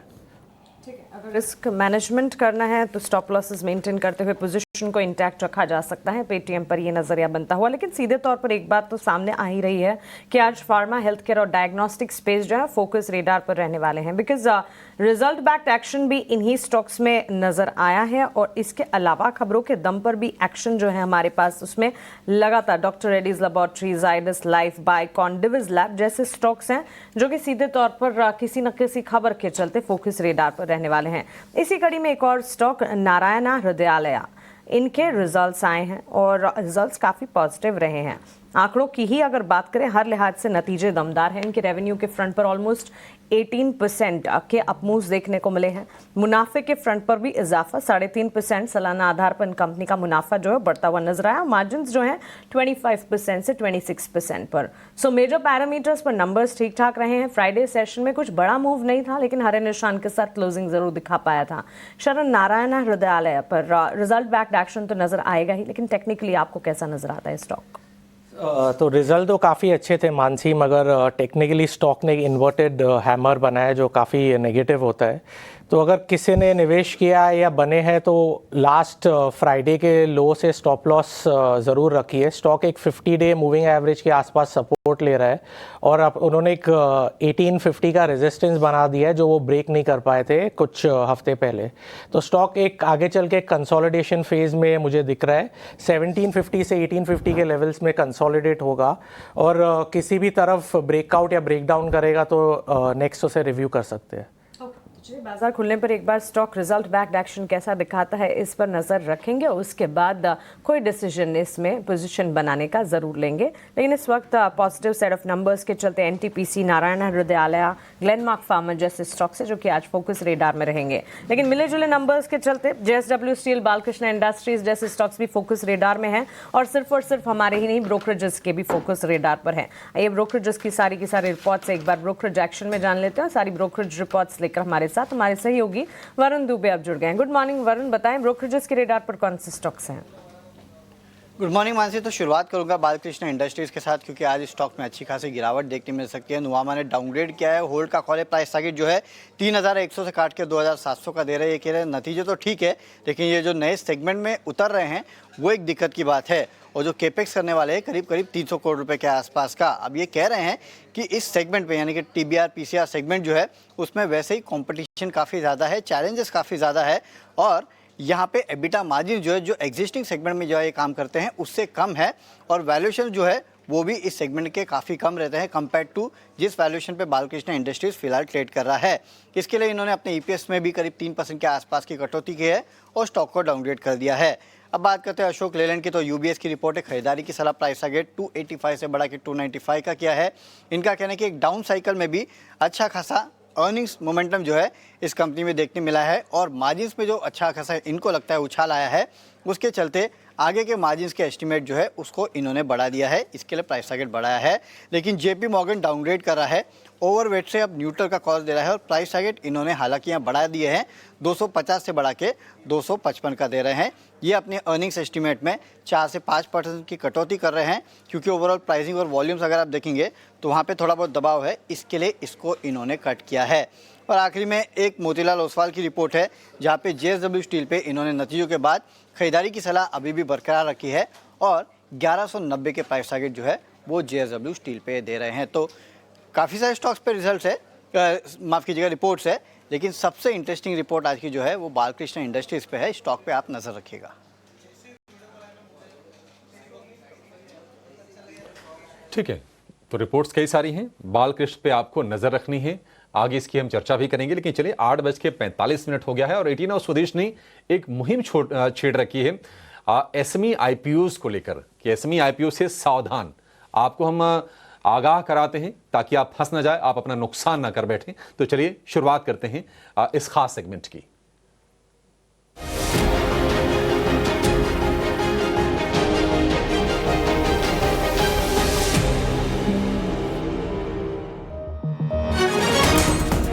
वैल्यूएशंस देखें तो इस आईपीओ के लिए बहुत महंगे हैं। कंसंट्रेशन रिस्क रेवेन्यू के हिसाब से, लोकेशन के हिसाब से और प्रोडक्ट के हिसाब से तो दिख ही रहा है, लेकिन वैल्यूएशंस भी महंगे हैं। एक ही कस्टमर से 65% से ज़्यादा का रेवेन्यू आ रहा है। कितना बड़ा रिस्क है इस बिजनेस मॉडल में। 10% डिस्काउंट पे जो है लिस्टिंग देखने मिली है आईवेयर सप्लाई चेन सर्विसेज के लिए। टैंक अप इंजीनियर्स, इस स्टॉक में 10% की गिरावट आई है।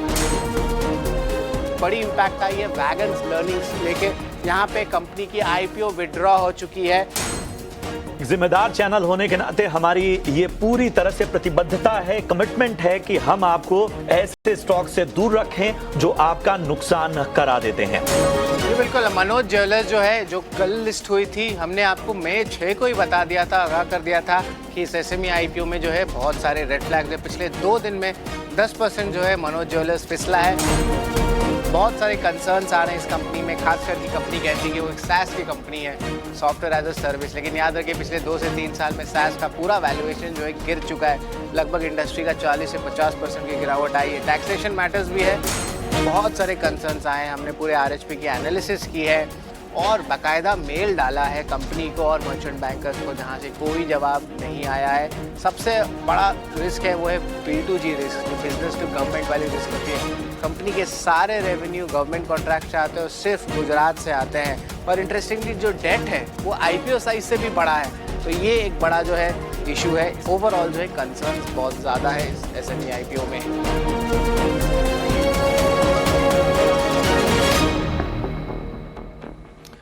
तो लंबे समय से आपको हम आगाह कर रहे हैं एसएमई आईपीओ में जो रिस्क छुपा है उसको लेकर, और इस पूरे मुहिम को लीड कर रहे हैं हमारे सहयोगी शरद दुबे। शरद, बताइए आज कौन सी एसएमई कंपनी है आपके रडार पर?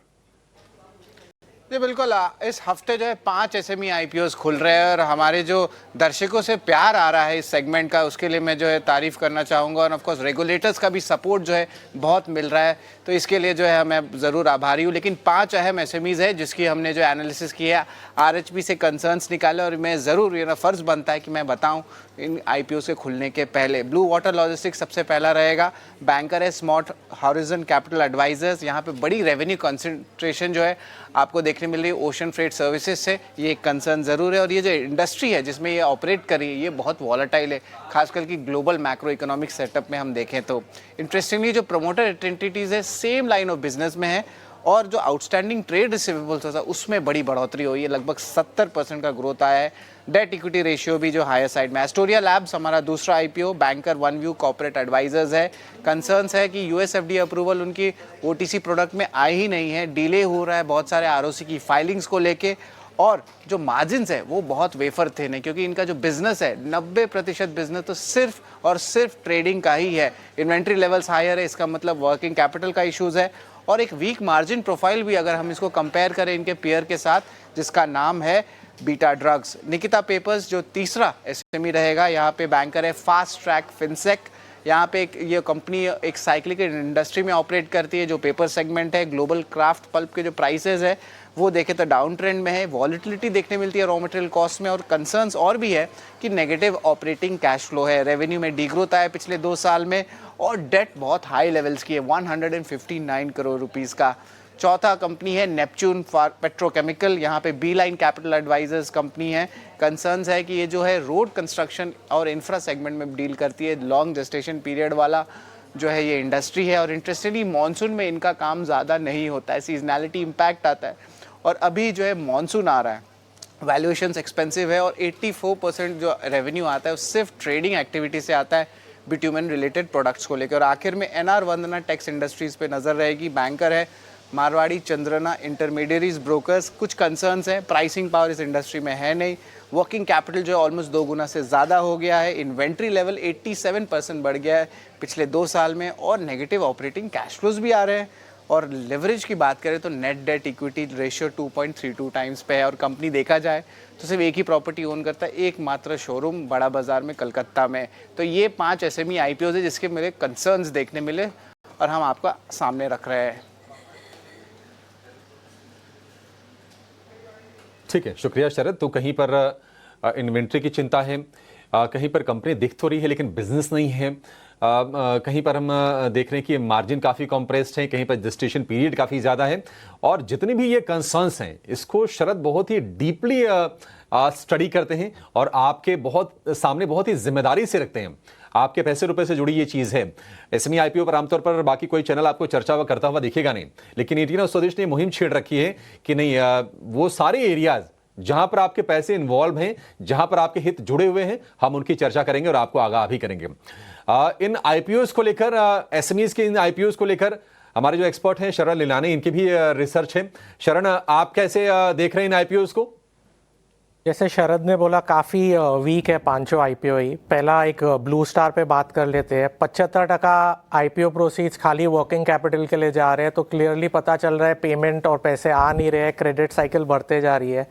काफ़ी हाई कंसंट्रेशन है एक ही सेक्टर पे, 85% कंसंट्रेशन ओशन फ्रेट सेक्टर पे है। डेट टू इक्विटी भी काफ़ी बढ़ गया है, 1.8 टाइम, करीबन लास्ट ईयर ही 17 से 18 करोड़ रुपये डेट रेस की है। क्योंकि रिसीवेबल ईयर ऑन ईयर देखें तो 80% बढ़ गया है, तो ओवरऑल काफ़ी नेगेटिव है। ये तो आईपीओ अवॉइड कीजिए। और कंपनी के मार्जिन की भी बात करें तो सिर्फ 4.5% है, और आप वही समय उनके पीयर देख लिए, TCI, VRL, उनके 10 to 12% नेट प्रॉफिट मार्जिन है। तो कंपनी को कोई भी एडवांटेज नहीं है, सस्टेनेबल कंपेटिटिव एडवांटेज नहीं है, अवॉइड कीजिए। सेकेंड, एस्टोनिया लैब्स की बात करें तो करीबन 90% रेवेन्यू कॉन्ट्रैक्ट मैन्युफैक्चरिंग से आता है। काफ़ी लो पैट मार्जिन बिजनेस है ये। आप उसे कंपेयर करें बेटा ड्रग्स के सामने, इनके पैट है 4.5, बेटा ड्रग्स का 13%। करीबन 16% ऑफ टोटल रेवेन्यू खाली रिसीवेबल और इन्वेंट्री में फंसा हुआ है। तो इसके लिए कंपनी कैश भी नहीं जनरेट कर पा रही है। कैश नहीं जनरेट करेगी तो इन्वेस्ट नहीं कर पाएगी। टोटल 3 साल का नेगेटिव कैश फ्लो है। एक्सपोर्ट सेगमेंट में कोई एंट्री हुई नहीं है, कोई अप्रूवल आए नहीं है यूएस से, तो ओवरऑल काफ़ी नेगेटिव है। और आईपीओ प्रोसीड्स भी आप देखेंगे करीबन 80% आईपीओ प्रोसीड्स खाली वर्किंग कैपिटल के लिए है, ना ही के एक्सपेंशन के लिए, तो ओवरऑल अवॉइड कीजिए ये भी। थर्ड, आपके NR Vandana sari, 90% of the revenue East India से आते हैं और साड़ी सेगमेंट से। ओवरऑल साड़ी की ही ग्रोथ, पूरे इंडस्ट्री की ग्रोथ ही नेगेटिव है टेक्सटाइल सेक्टर में। इनके आप रिसीवेबल देखें तो करीबन 5 मंथ्स 150 डेज़ है। बेसिकली इनकी पेमेंट आ नहीं रही है टाइम पे, और सेल बढ़ाने के लिए बेसिकली क्रेडिट ज़्यादा देते जा रहे हैं, तो इसके लिए इनका वर्किंग कैपिटल साइकिल ही पूरा एक नेगेटिव ओवरऑल साइकिल में फंस गया है। ये भी कंपनी की आप डेट देखें 2.2 टाइम्स, और पैसे रेस कर रहे हैं ना ही कि एक्सपेंशन के लिए, अगेन खाली वर्किंग कैपिटल फुलफिल करने के लिए, क्योंकि इनके पेमेंट आ नहीं रहे, सेल बढ़ाने के लिए क्रेडिट बढ़ाते जा रहे हैं over a long period of time. Overall ये भी कंपनी को अवॉइड कीजिए। फोर्थ कंपनी है निकिता पेपर। एक भी प्रोसीड आईपीओ का कैपेसिटी एक्सपेंशन के लिए नहीं लिया है। 67 करोड़ रेस कर रहे हैं, उसमें 50 करोड़ तो पावर प्लांट में जा रहे हैं।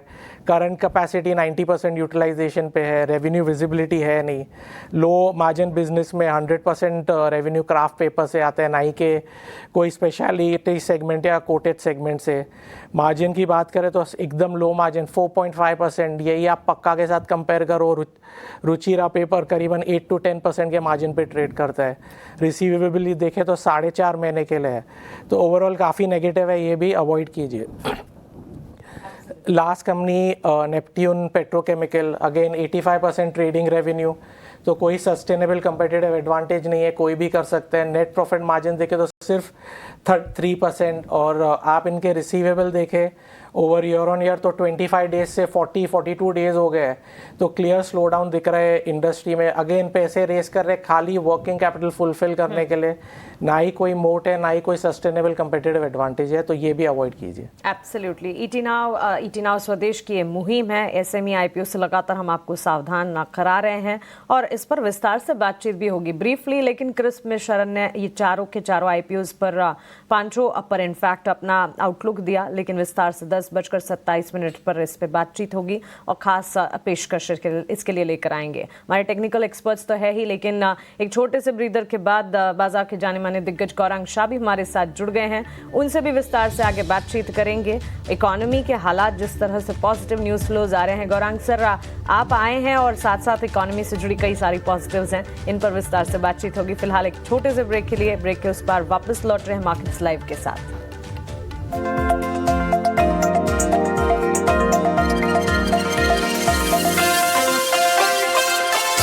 मार्केट्स लाइव आपके साथ मैं हूं मानसी दवे, और मेरे साथ मेरे सहयोगी अभिषेक सत्यव्रतम दिल्ली स्टूडियो से जुड़े हुए हैं। भारतीय बाजार के लिए इस वक्त नए हफ्ते की शुरुआत, मंथली एक्सपायरी का हफ्ता, and on the face of it सारे के सारे एक्शन पॉइंट्स जो हैं फिलहाल पॉजिटिव नजर आ रहे हैं, भारतीय बाजार के हक में नजर आ रहे हैं। गिफ्ट निफ्टी की तरफ से इम्प्लाइड ओपन आप देख रहे हैं जो कि पॉजिटिव है। इस बीच करेंसी की शुरुआत भी होती हुई दिख चुकी है। 16 पैसे की मजबूती के साथ रुपए में शुरुआत 85 रुपये 5 पैसे के लेवल्स पर डॉलर के मुकाबले 85 रुपये 21 पैसे से 85 रुपये 5 पैसे पर रुपए में शुरुआत। तो पॉजिटिव फ्रंट पर करेंसी की शुरुआत भी इस वक्त नजर आ रही है।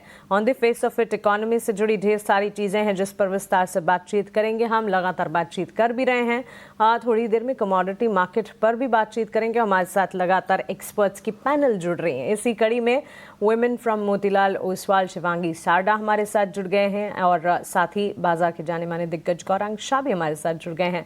आप दोनों का ही बहुत स्वागत है 18 आवर्स स्वदेश पर। Shivangi, good morning to you, thanks for giving your time. Gaurang sir, आपका भी स्वागत है, thank you so much for giving your time. और आप दोनों को बधाई के साथ आपका स्वागत करना चाहूंगी। और आज सुबह बधाई तो बनती है गौरांग सर, क्योंकि चौथी सबसे बड़ी इकोनॉमी भारत बन चुका है। भारत को पीछे, जापान को पीछे छोड़कर इस वक्त चौथी सबसे बड़ी इकोनॉमी हम बने हैं।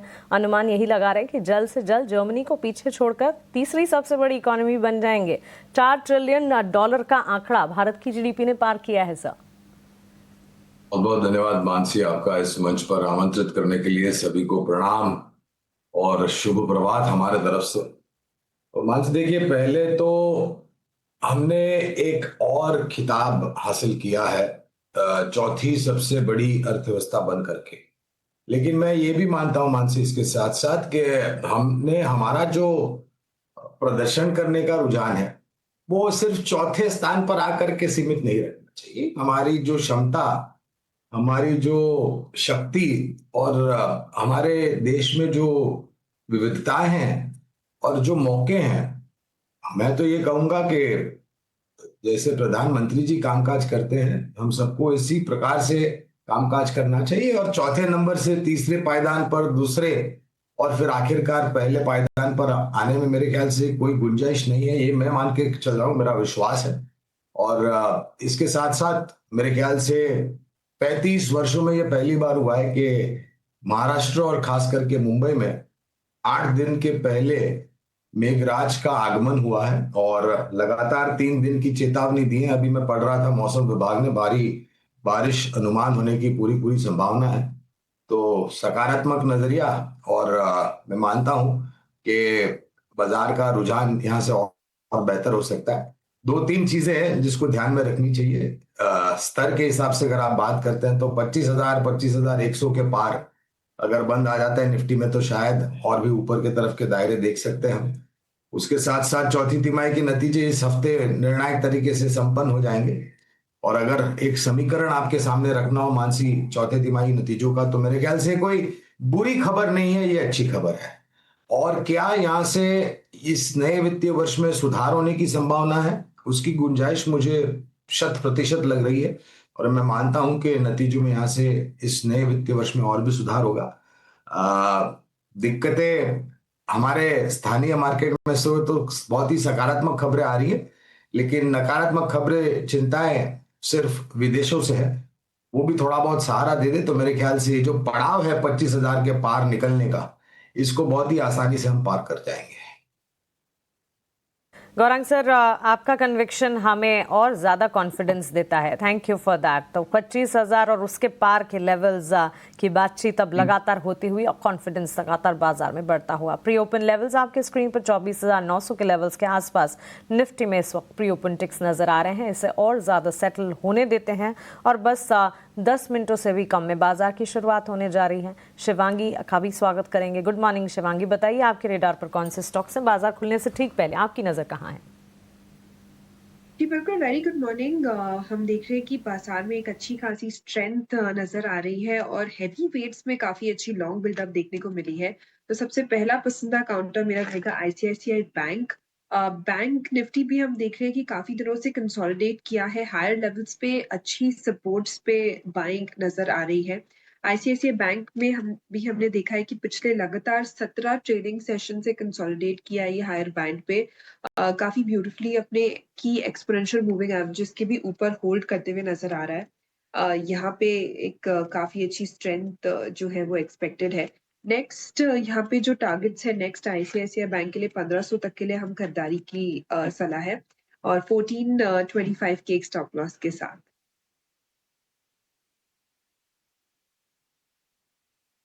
1420 रुपए का स्टॉप लॉस होगा आईसीसी बैंक के लिए। शिवांगी जी और गौरांग सर, आप दोनों का बहुत शुक्रिया। गुड मॉर्निंग मेरी तरफ से भी। लेकिन चलिए हमारे सहयोगी शरद दुबे तैयार हैं 9 के नवरत्न शेयर लेकर। शरद बताइए आज कहां पर फोकस होगा? जी बिल्कुल, खासकर की अर्निंग्स को लेके जो है हमारी नज़र रहेगी और यहाँ पे ऑफ कोर्स ऑलमोस्ट ख़त्म हो रहा है। एनटीपीसी चौथे तिमाही नतीजे स्ट्रॉन्ग आए हैं। वित्त साल 2026 का अगर गाइडेंस की बात करें तो यहाँ पे स्ट्रेंथ देखने मिल रहा है और ओवरऑल रेगुलेटरी बिजनेस में अच्छी परफॉर्मेंस आई है। निफ्टी की कंपनी है तो इस पर नज़र रखिएगा। नारायण हृदयालय चौथे तिमाही के नतीजे स्ट्रॉन्ग आए हैं। रेवेन्यू में 18% का ईयर ऑन ईयर बेसिस पे जंप आया और कंपनी जो है घाटे से मुनाफे में भी आई है। ग्लेनमार्क फार्मा चौथे तिमाही के नतीजे स्ट्रॉन्ग हैं। एक्सपोर्ट्स में जो है अच्छे जो है मोमेंटम आई है, लेकिन ऑफ कोर्स थोड़ी रनअप आई है तो उसमें नज़र रखिएगा। बालकृष्ण इंडस्ट्रीज़ मिले जुले चौथे तिमाही के नतीजे, लेकिन जो नए बिजनेस में वो एंटर कर रहे हैं उसके लिए नेगेटिव है और इसलिए क्योंकि ये ऑलरेडी नीश मार्केट में आते थे जहाँ पे मार्जिन कंसोलिडेटेड बेसिस पे 25% रहता था और जो नया डोमेस्टिक पीसीआर मार्केट है इसका मार्जिन सिर्फ 15% या उसके नीचे है, तो स्टॉक के लिए नेगेटिव रहेगा। पेटीएम के लिए पॉजिटिव, सुप्रीम कोर्ट ने स्टे दे दिया जीएसटी डिमांड ऑर्डर जो आई थी कंपनी के अगेंस्ट 5,700 करोड़ का, स्टॉक के लिए सपोर्टिव है। और फार्मा के न्यूज़ फ्लो बहुत आ रहे हैं। Divi's lab long term manufacturing supply agreement sign किया है ग्लोबल फार्मा कंपनी के साथ, जहां पे 650 से 700 करोड़ का निवेश होगा जो कंपनी करने वाली है। डॉक्टर रेड्डीज लैब्स को भी जो है फॉर्म 483 के 2 ऑब्जर्वेशंस भी आए हैं तो उस पर भी नज़र रखिएगा।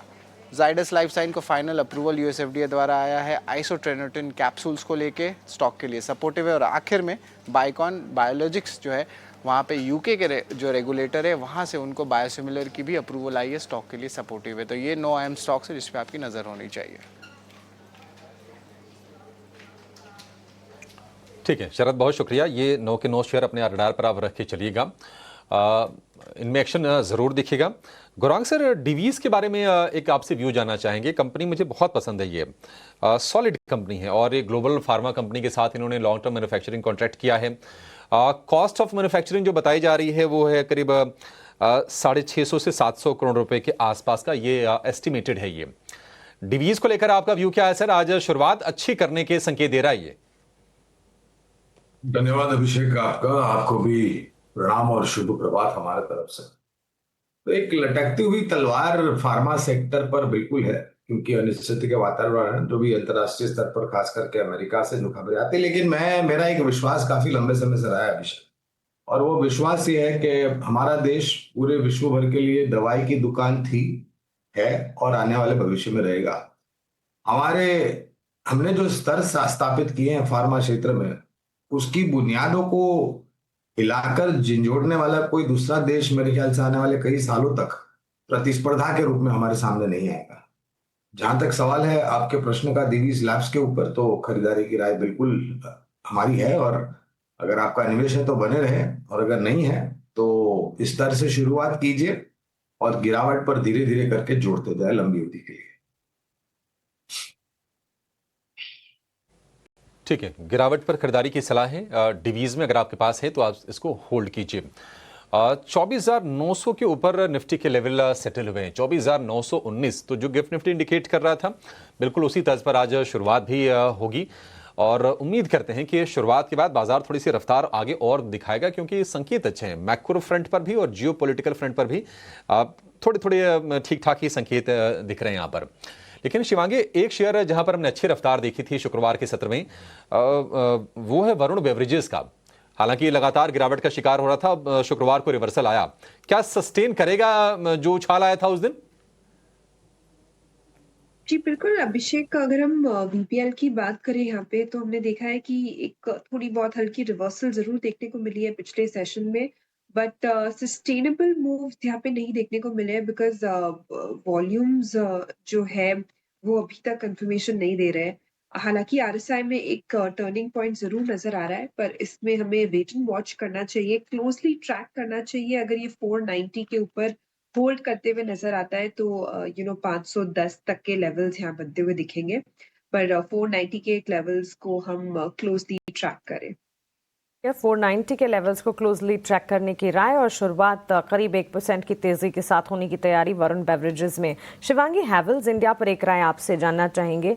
कंपनी इन्वेस्टमेंट प्लान कर रही है 340 करोड़ का और ऑफ कोर्स फर्दर एक्सपेंशन के लिए बिजनेस एक्सपेंशन प्लान्स हैं जिसके चलते इनकी केबल कैपेसिटी जो इनके अलवर प्लांट में है उसे और ज़्यादा बढ़ाने की कोशिश है और इसी की तर्ज पर हैवेल्स 340 करोड़ के निवेश की प्लानिंग करी। 1% की तेज़ी के साथ खुलने की तैयारी इसकी भी है। न्यूज़ फ्लो का एक्शन है ही। स्टॉक स्पेसिफिक किस तरह के टेक्निकल लेवल्स आपको नजर आते हैं आगे? जी बिल्कुल, हैवेल्स में एक कंसोलिडेटिव ब्रेकआउट देखने को मिल रहा है पिछले 11 ट्रेडिंग सेशंस का और अपने हायर बैंड को निकालने की पूरी तैयारी कर रहा है ये स्टॉक। बट यहाँ पे एक हल्का सा रेजिस्टेंस है 1600 के लेवल्स पे। तो हमें इस 1600 के लेवल्स को क्लोजली ट्रैक करना है। इसके ऊपर अगर ये होल्ड करते हुए नजर आता है तब हम बाय ऑन डिक्लाइन की रणनीति अप्लाई करें, वरना ये एक टाइम वाइज करेक्शन में थोड़ा कंसोलिडेट कर सकता है।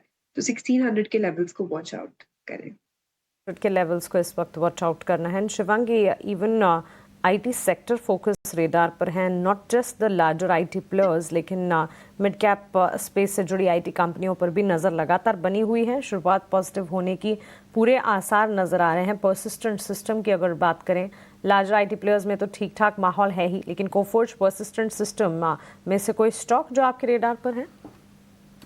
जी बिल्कुल, आईटी क्षेत्र में हमने एक रेजिलेंस देखा है और पिछले 3-4 हफ्तों में एक अच्छी बाइंग यहाँ पे देखने को मिल रही है। आउट ऑफ सारे ही आईटी स्टॉक्स में अगर हम देखें तो परसिस्टेंट सिस्टम्स एक थोड़े वेल प्लेस्ड है। पिछले 26 ट्रेडिंग सेशन से कंसिस्टेंटली इसका सपोर्ट्स जो है वो हायर जोन्स की तरफ शिफ्ट होते हुए नजर आया है।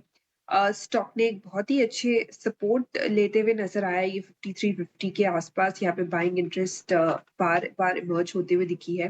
तो यहाँ पे खरीदारी की सलाह रहेगी मेरी। और नेक्स्ट जो टारगेट्स है वो हम राउंड अबाउट 5900 तक के लिए एक्सपेक्ट कर सकते हैं।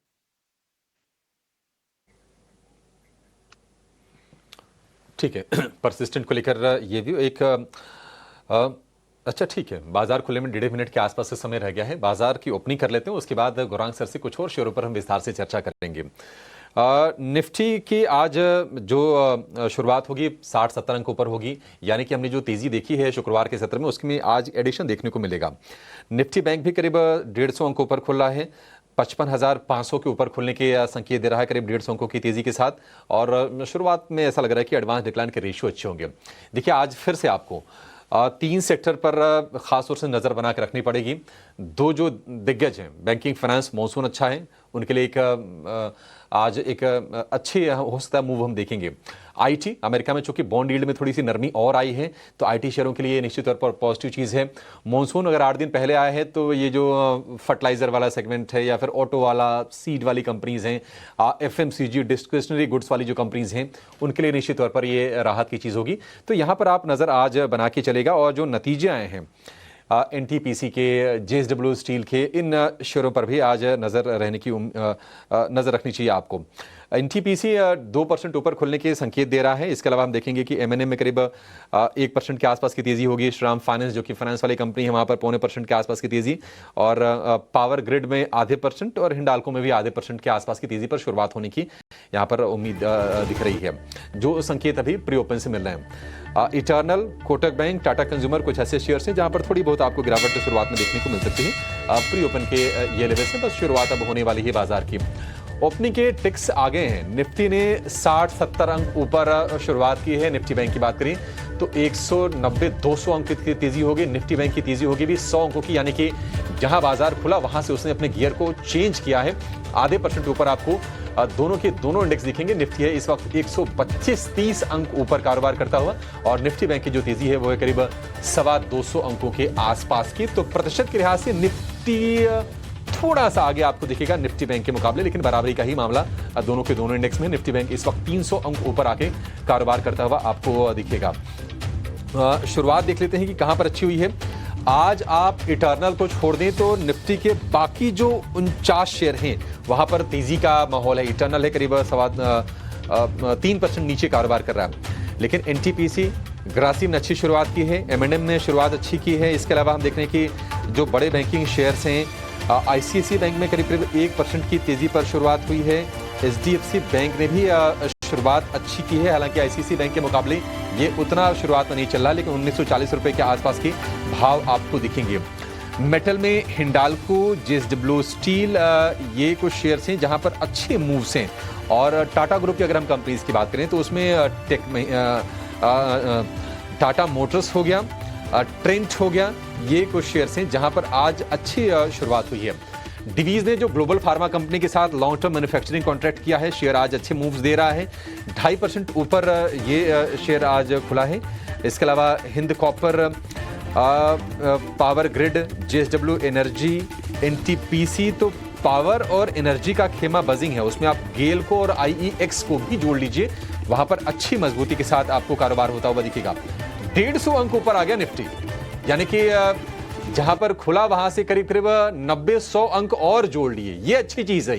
ये सुबह आपको हम कह भी रहे थे कि जितना नीचे मिल जाए ना उतना अच्छा है, क्योंकि आज सेटअप अच्छा है बाजार के लिए, मैक्रो लेवल पर भी और ग्लोबली संकेत भी अच्छे आ रहे हैं बाजार के लिए। और आज हम ये लेवल्स में देख भी रहे हैं, 55,800 के आसपास है निफ्टी बैंक। बेहतरीन सत्र 400 अंकों के आसपास की निफ्टी के हीट में पर आइए। इटर्नल छोड़ दीजिए, पूरी की पूरी स्क्रीन आज आपको हरी दिखाई देगी। और आज आप देखेंगे कि मिड कैप का, स्मॉल कैप का माहौल भी अच्छा है। और इस बीच निफ्टी निकल गया है 25,000 के पार। तो बेहतरीन सत्र, 25,300 के आसपास एक छोटा रेजिस्टेंस है, उसके बाद 25,500 तक कोई दिक्कत ऐसी बाजार में होनी नहीं चाहिए। 150 अंकों की शानदार तेजी, तो 250 अंकों की तेजी हमने शुक्रवार को देखी, 150 अंकों की आज होगी 400 अंक। 2 सत्र में बाजार ने ये दूरी तय की है। और बेहतरीन मोमेंटम देखने के आईटी शेयरों में भी। रियल एस्टेट में बहुत तगड़े मूव्स तो नहीं है, लेकिन जो बड़े शेयर्स हैं, मैक्रोटेक हो गया, ओबरॉय रियल्टी हो गया, वहां पर अच्छी तेजी है। मेटल्स में भी माहौल अच्छा दिख रहा है। देखिए, जब भी ग्लोबल सेंटिमेंट को सुधारने वाली कोई भी न्यूज आएगी, कोई भी बयान आएंगे, मेटल में आपको मूव वो देखने को मिलेगा। और वही आज हम चाल देख रहे हैं, हिंडाल्को हो गया, हिंद कॉपर हो गया, जेएसडब्ल्यू स्टील होगी, ये बढ़िया तेजी के साथ कारोबार कर रहे हैं। ऑटो में आप देखिए, एमएनएम हो गया। एमएनएम वैसे भी लगातार हमारे एक्सपर्ट इसको लेकर बुलिश हैं, चाहे हमारे टेक्निकल एक्सपर्ट्स हो या फिर फंडामेंटल, दोनों का व्यू है कि बढ़िया शेयर है आपको अगर ऑटो में चुनना है तो। बीकेटी 10%, आज का ये एक्सीडेंट, इसमें तेज गिरावट हमें देखने को मिल रही है। अशोक लेलैंड में हल्की सी नरमी पर आज कारोबार हो रहा है। अदरवाइज आप देखेंगे तो माहौल अच्छा है। 720, 725 वाले लेवल को टाटा मोटर्स ने फिर से रीगेन कर लिया है। 1% के आसपास के मूव देखने को मिलेंगे। और निफ्टी में ज्यादातर शेयर मजबूती के साथ ही कारोबार कर रहे हैं। तो एक बढ़िया सत्र होने जा रहा है, इसमें कोई दो राय नहीं है। मिड कैप का एक बार और स्मॉल कैप का भी हीट मैप दिखा दीजिए कि वहां पर किस तरह के मूव्स आ रहे हैं। क्योंकि एडवांस डिक्लाइन के रेशियो की बात करें तो 1750 शेयर तेजी वाले हैं, 500 से ज्यादा शेयर इस वक्त कमजोरी वाले हैं। एक चिंता बाजार के लिए जरूर है, और वो है इंडिया विक्स। इंडिया विक्स क्यों ऊपर जा रहा है? चीजें तो ठीक हो रही हैं, लेकिन आज आप देखिए 3.5% ऊपर इंडिया विक्स है, 18 के आसपास का इंडिया विक्स है। ये कंसर्न जरूर है। बाजार की जो तेजी है उस पर थोड़ा ब्रेक लगाने का ये काम करेगा। यहां से शायद ऊपर जाने में थोड़ी मशक्कत करनी पड़ेगी बाजार को। इंडिया विक्स का नीचे आना जरूरी है। निफ्टी मिड कैप का हीट मैप देखिए, बढ़िया तेजी आपको चौतरफा होती हुई दिखेगी। कुछ कुछ शेयरों को अगर हम छोड़ दें तो, और यही स्थिति आप देखेंगे निफ्टी के स्मॉल कैप में भी। तो शुरुआत अच्छी है, ज्यादा समय गवाएंगे नहीं। निफ्टी है 150 अंक ऊपर, निफ्टी बैंक है 350 अंक ऊपर। सीधे चलेंगे अपने एक्सपर्ट्स के पास और उनसे समझते हैं कि बाजार में उन्होंने क्या नोटिस किया है और कौन से शेयरों में उन्हें ट्रेड और निवेश के बेहतरीन मौके दिख रहे हैं। शुरुआत करेंगे ओपनिंग ट्रेड की।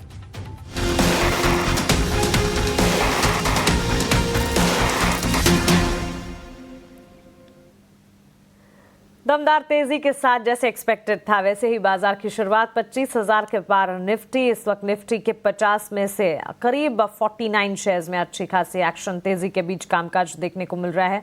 वहीं सेंसेक्स में भी 30 शेयरों में से करीब 29 शेयरों में अच्छा खासा एक्शन, लेकिन सभी की नजरें बैंक निफ्टी पर होनी चाहिए। बैंक निफ्टी अपने उच्चतम स्तर लाइफ टाइम हाई से महज 250 अंक पीछे खड़ा है। 56,098 इनके लाइफ टाइम हाईज हैं और 55,782 के लेवल्स पर आउट परफॉर्मेंस। इस वक्त बाजार में तेजी है, लेकिन बैंक निफ्टी आउट परफॉर्म करता हुआ इस वक्त नजर आ रहा है। ब्रॉडर मार्केट्स में भी एक्शन है और चलिए क्विकली इस एक्शन पर और बैंक निफ्टी की तेजी पर भी विस्तार से बातचीत करेंगे। शिवांगी से उनके ओपनिंग ट्रेड्स भी समझेंगे, लेकिन गौरांग सर एक टेक आपसे बनता है। एक तो सरकार को आरबीआई से रिकॉर्ड डिविडेंड मिला है, कई सारी चीज़ों पर बातचीत कर रहे हैं हम, मॉनसून पर, भारत की इकोनॉमी पर, लेकिन इस वक्त मार्केट की शुरुआत में बैंक निफ्टी में आउट परफॉर्मेंस है और साथ ही इस खबर पर भी एक फोकस होना जरूर चाहिए। तो मानसी देखिए, मेरी विचारधारा ये कहती है कि धीरे धीरे करके, जैसे मैं एक बहुत ही साधारण सोच लेकर के चलता हूँ। 5वें नंबर से हम 4थे नंबर पर आए पूरी विश्व भर में अर्थव्यवस्था जो है। अब यहाँ से हम, जैसे मैंने बताया, जो प्रश्न आपने कार्यक्रम के शुरुआत में पूछा था, तो मैं तो मानता हूं कि फिर चौथे से तीसरे, तीसरे से दूसरे और दूसरे से पहले, तो ऐसी परिस्थिति में मानता हूं कि वित्तीय क्षेत्र का योगदान बहुत ही जरूरी होगा, न तो सिर्फ हमारे देश के लिए, लेकिन हर एक देश के लिए जो ये इच्छा रख करके आगे बढ़ता हो कि हमें भी आगे जाकर के एक बड़ी अर्थव्यवस्था बनना है। तो बैंकिंग क्षेत्र जैसे आज बहुत ही शानदार रुझान हम देख रहे हैं, और जो नतीजे भी आए हैं, मानसी, अगर मैं उसको भी एक आधार बना करके चलूं, तो मुझे लग रहा है कि एक बेहतर विकल्प है। निजी क्षेत्र की बैंकों ने तो शानदार रुझान दिया ही है, लेकिन सरकारी बैंकों ने भी मेरे ख्याल से अच्छा योगदान दिया है। सरकारी बैंकों की सूची में बात करूं तो मैं स्टेट बैंक ऑफ इंडिया, हमारे देश की सबसे बड़ी बैंक, इसको पसंद, हमारी राय है निवेश करने की, और 980 के आसपास के लंबी अवधि के लिए हमारे लक्ष्यांक है। और एक दूसरा क्षेत्र, इसको छोड़ करके जो अभी ऑपरेशन सिंदूर में हमने देखा और रक्षा क्षेत्र के शेयरों ने जो योगदान दिया है, और जिस प्रकार से एक सर्वोच्च स्तर के आसपास भारत इलेक्ट्रॉनिक्स लिमिटेड BEL का शेयर चल रहा है, बेहतरीन मौका है। इसके साथ साथ BHEL नामक एक कंपनी है जो हमें अच्छी लगती है, और यहाँ पर भी लंबी अवधि के लिए निवेश की राय है। फंडामेंटल नजरिया बैंक्स एंड फाइनेंशियल्स पर और साथ ही सरकारी कंपनियों पर आपको मिलता हुआ, और सही बात है, क्वार्टरली अपडेट्स का सिलसिला जब से चला है तब से banks and financials focus radar पर है, और इसमें larger banking, PSU bank space और साथ ही छोटी मझौली बैंक और प्राइवेट बैंक स्पेस सारे के सारे शामिल हैं, और सरकारी कंपनियों पर भी नजर होनी चाहिए।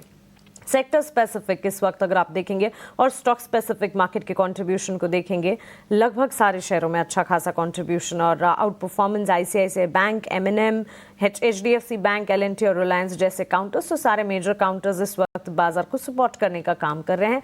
सेक्टर स्पेसिफिक बाजार की चाल, किसी भी सेक्टर को उठाकर देख लीजिए, हर सेक्टर में, हर क्षेत्र में अच्छा खासा एक्शन। आज आउट परफॉर्मेंस एनर्जी से ऑटो, मेटल, फार्मा, इंडस कह सकते हैं ऑर्डर अच्छा खासा एक्शन दिखा रहा है, और हर क्षेत्र में अच्छी खासी मजबूती के बीच कामकाज। शिवांगी, शुरुआत आप कैसी देख रही हैं? कौन से स्टॉक्स हैं आपके रेडार पर, नए लेवल्स पर मार्केट में इस नए हफ्ते की शुरुआत?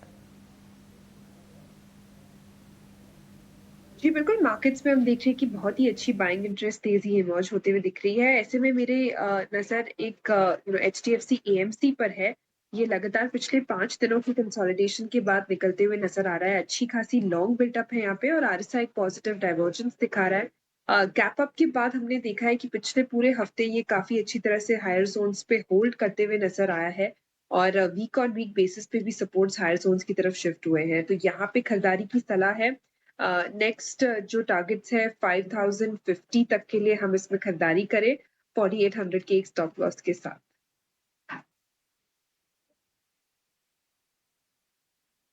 4800 रुपए का स्टॉप लॉस लगा के चलना आपको HDFC AMC के शेयर में। जो आज का एक्सटेंट है वो है बालकृष्ण इंडस्ट्रीज, 10% नीचे ये शेयर आपको दिखेगा। दरअसल चौथी तिमाही में जो मुनाफा आया था उसमें 25% का हिट आया, और कंपनी ने ये कहा कि उनकी रॉ मटेरियल के प्राइसेस बढ़े हैं, एम्प्लॉय कॉस्ट थोड़ी ज़्यादा रही है, फाइनेंस कॉस्ट को लेकर भी थोड़ी सी चिंताएं रही हैं, और इसके चलते ये नतीजों पर उसका असर पड़ा, स्पेशली प्रॉफिट पर। हालांकि अगर आप ईयरली रेवेन्यू देखेंगे तो उसमें उछाल है 10% के आसपास का। गौरांग सर, ये 10% गिर जाना आपको लगता है कि ओवर रिएक्शन है बालकृष्ण इंडस्ट्रीज, और किसी को लेना है तो क्या अटेम्प्ट करना है या फिर दूर रहें, क्योंकि लक्ष्य घटाए गए हैं ब्रोकरेजेस की तरफ से इस कंपनी के?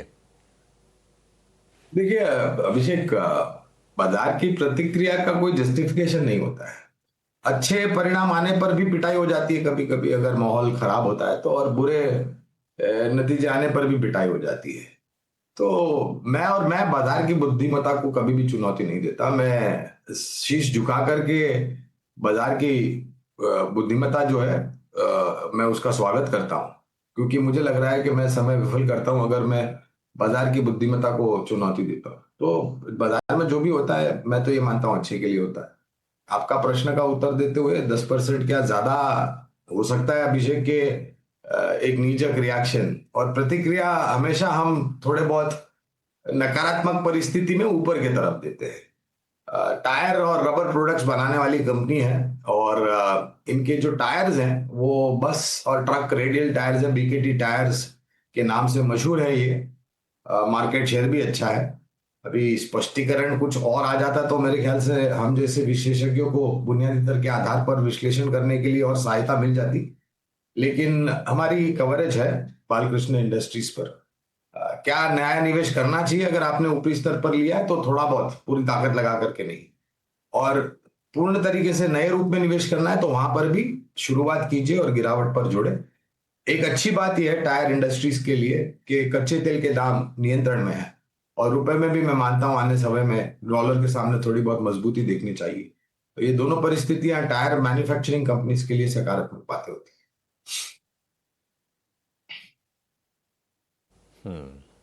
ठीक है, बीकेटी यानी कि बालकृष्ण इंडस्ट्रीज को लेकर ये व्यू, लेकिन जैसी कि उम्मीद थी, एंटिसिपेटेड था कि अगर मॉनसून पहले आ गया है तो आज ऑटो शेयर चलेंगे और वो चाल हमें दिख भी रही है। M&M 2.5% ऊपर है, निफ्टी का टॉप गेनर है। टाटा मोटर हो गया, हीरो मोटर हो गया, ये कुछ शेयर चलते हुए दिखाई दे रहे हैं। शिवांगी जी, कोई पिक आपने जो चूज किया हो मार्केट ओपनिंग के बाद के लिए, कहां पर आपकी नजर होगी?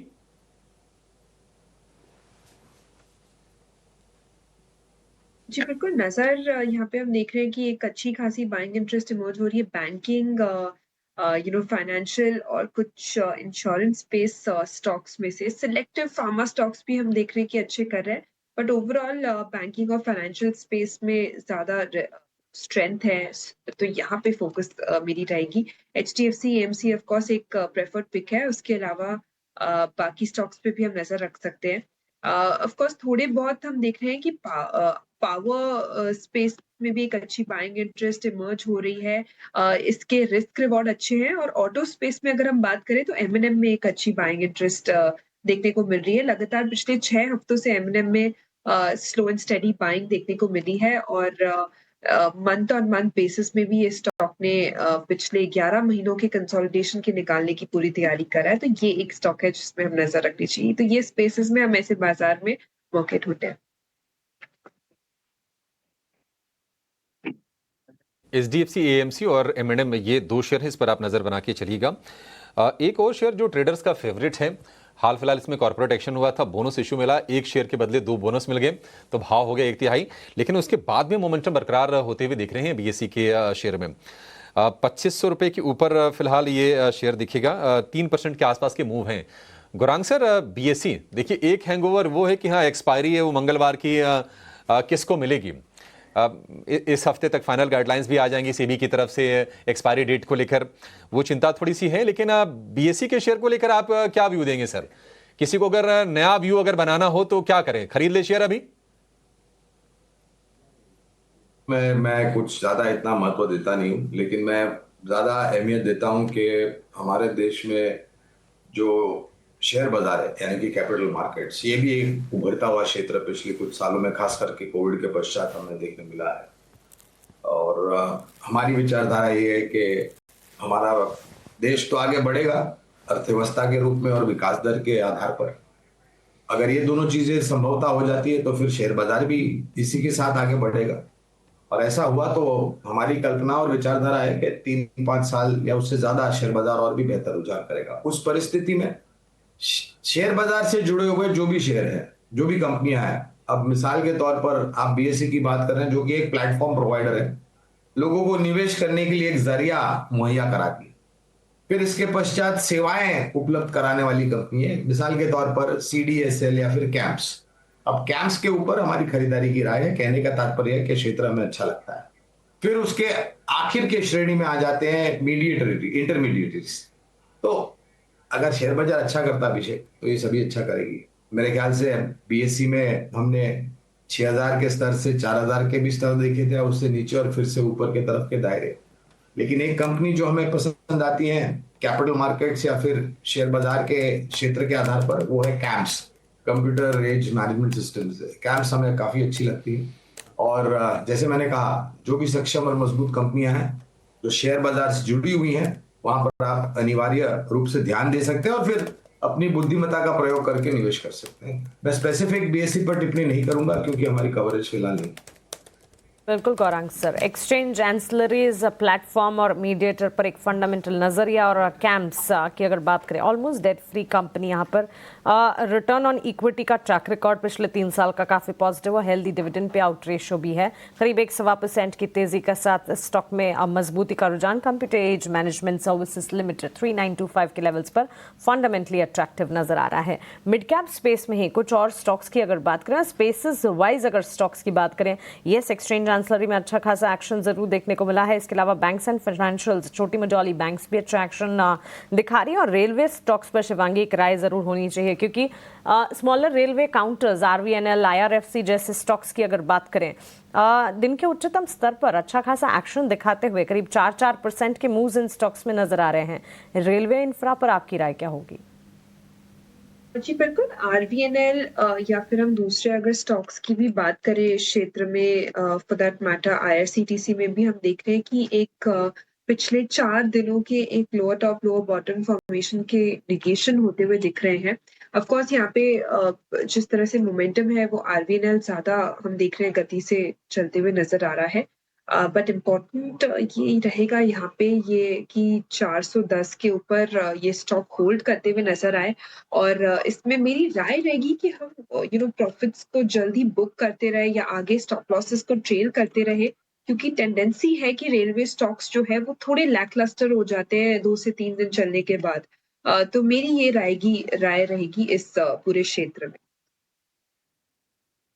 तो चलिए, रेलवे स्टॉक्स में अच्छा खासा एक्शन है और इस एक्शन को प्ले आउट भी किया जा सकता है। आईआरएफसी, आरवीएनएल जैसे काउंटर्स अगर पोजीशन है इसे इंटैक्ट रखा जाए। आईआरसीटीसी के चार्ट्स पर भी नजरें हैं, यहाँ पर भी अच्छे एक्शन के साथ कामकाज देखने को मिला है, तो इन स्टॉक्स पर भी फोकस होना चाहिए। लेकिन साथ साथ फोकस जो है फर्टिलाइजर, एग्री, ट्रैक्टर, इन सारे स्पेसेस पर भी अब यहाँ से बिल्कुल रखिएगा, क्योंकि मानसून के अपडेट जो हैं काफ़ी अच्छे आते हुए नजर आए हैं।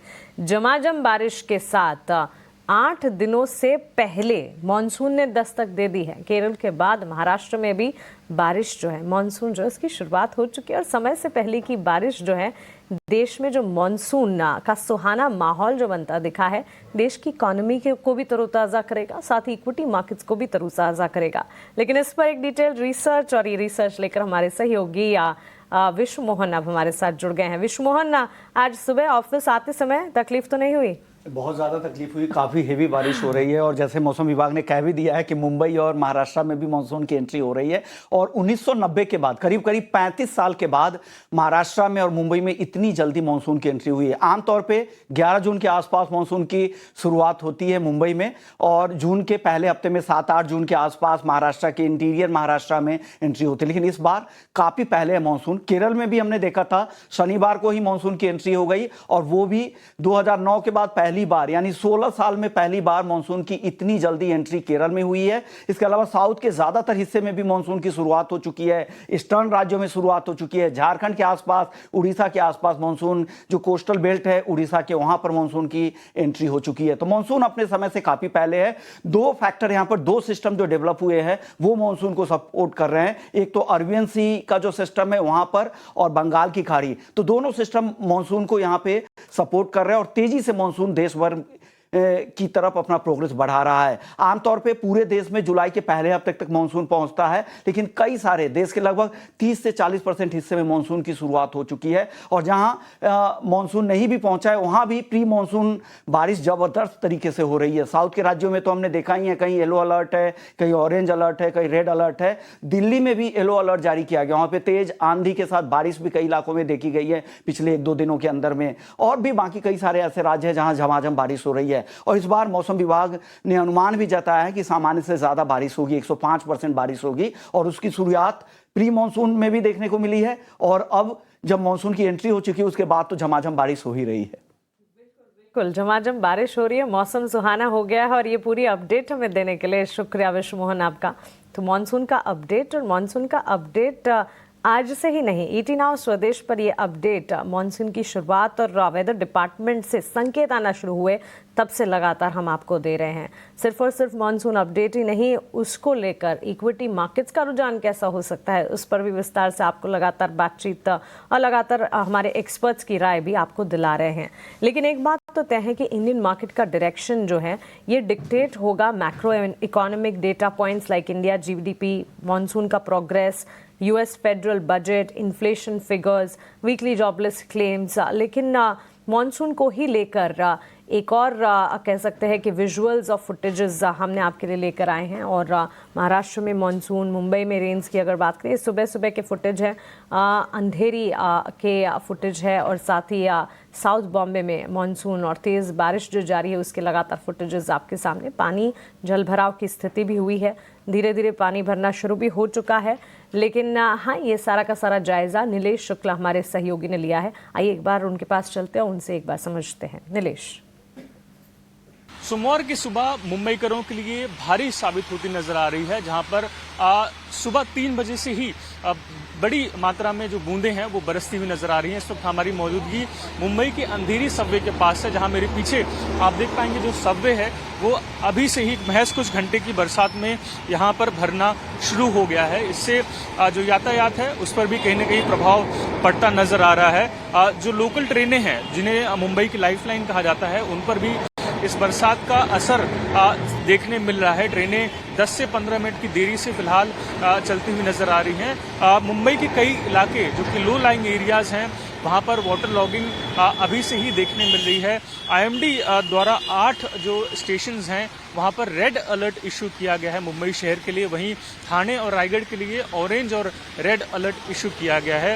वहीं प्रशासन भी अब अपनी कमर कसती नजर आ रहा है। जो विभिन्न स्थान है वहां पर जो पंपिंग मशीन्स हैं उन्हें डिप्लॉय किया गया है। फिलहाल स्थिति बहुत ज्यादा तकलीफदेह नहीं है, लेकिन जिस प्रकार आईएमडी द्वारा सूचना और जानकारी दी जा रही है कि शहर में आज इसी तरह पूरे दिन काले बादल छाए रहेंगे और बरसात इसी प्रकार होती रहेगी, उससे कहीं न कहीं जो मुसीबत है वो बढ़ते नजर आ रही है।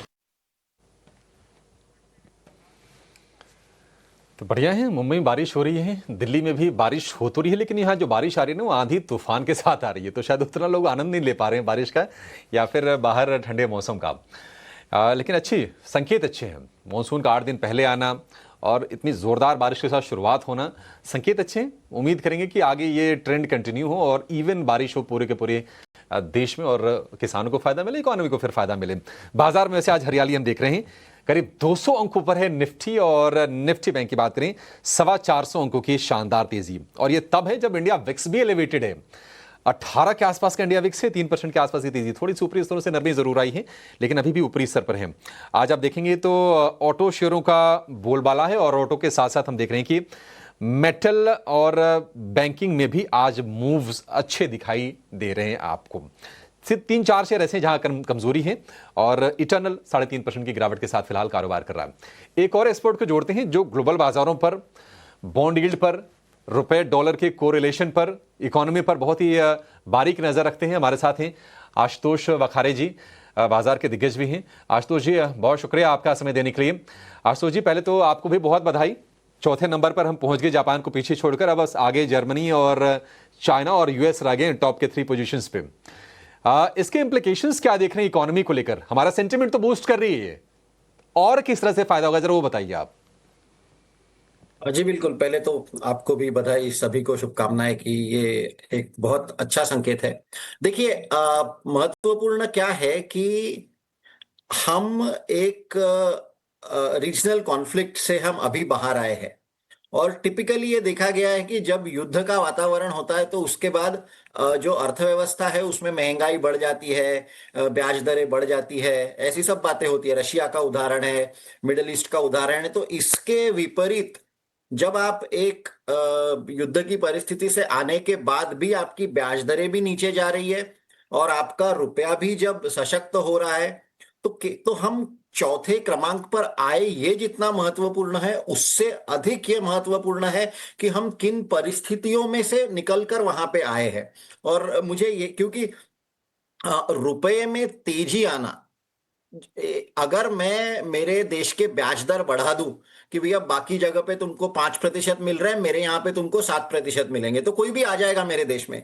पर यहाँ तो भारत अपने ब्याज दर बढ़ा भी नहीं रहा है, और भारत ब्याज दर बढ़ाने के बाद भी पैसा चल के भारत में आ रहा है। ऐसे परिस्थिति में जब हमारे सभी सांसद पूरे विश्व में भारत की बात रखने जा रहे हैं, ऐसे परिस्थिति में यह हो रहा है, इसका बहुत महत्वपूर्ण है, ये मैं समझता हूं।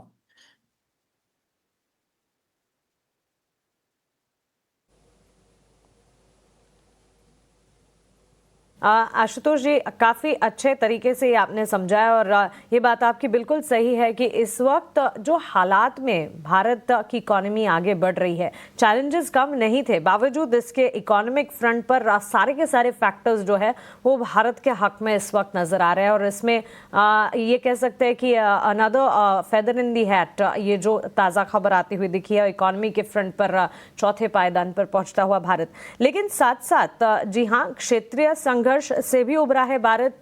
जियोपॉलिटिकल टेंशन, पिछले दिनों इंडिया पाकिस्तान का बड़ा टेंशन भी, और उस टेंशन पे भी कड़ा जवाब दिया है भारत ने। लेकिन इन सारी चीज़ों के साथ साथ करेंसी के फ्लक्चुएशंस, बॉन्ड यील्ड के सिनेरियोज काफ़ी इंपॉर्टेंट हो जाते हैं, और ये भी काफ़ी हद तक डायरेक्ट करते हैं मार्केट्स को। इस पर आपका टेक क्या होगा? जी बिल्कुल।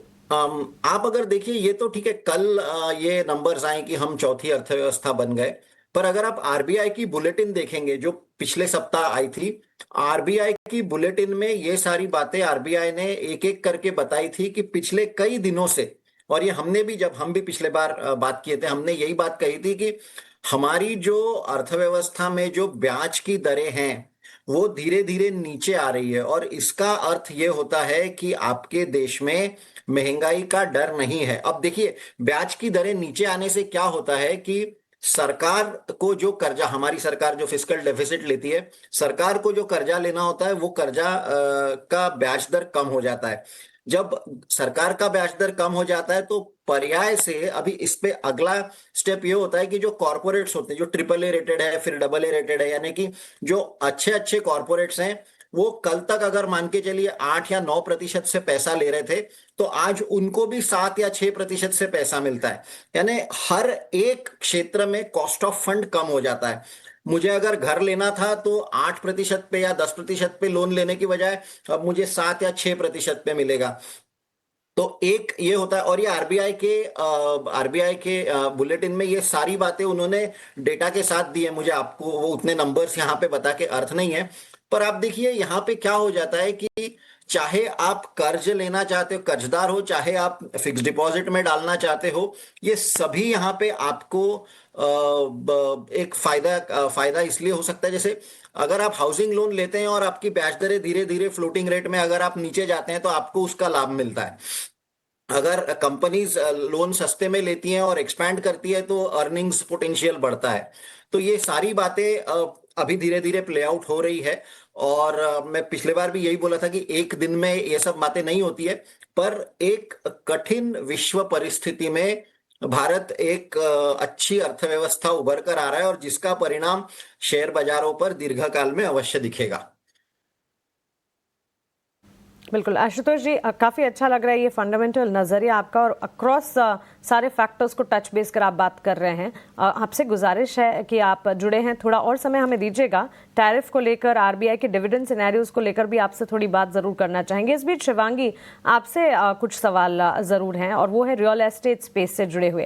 देखिए, बाजार आज जब खुले लगभग सारे सेक्टर्स में अपमूव देखने को मिला था, जिसमें रियल एस्टेट सेक्टर ने छोटा सा ब्रीदर लिया था, एक बैकसीट ज़रूर देखने को मिली थी आज के सत्र में। अगर कंपैरिजन करें तो रियल एस्टेट की चाल को कैसे देख रही हैं आप? और मैक्रोटेक डेवलपर्स, लूढ़ा की अगर बात करें, इस स्टॉक में अच्छा एक्शन है इस वक्त, करीब 4% की तेजी। निफ्टी नेक्स्ट कैटेगरी में तो सबसे आगे खड़ा है।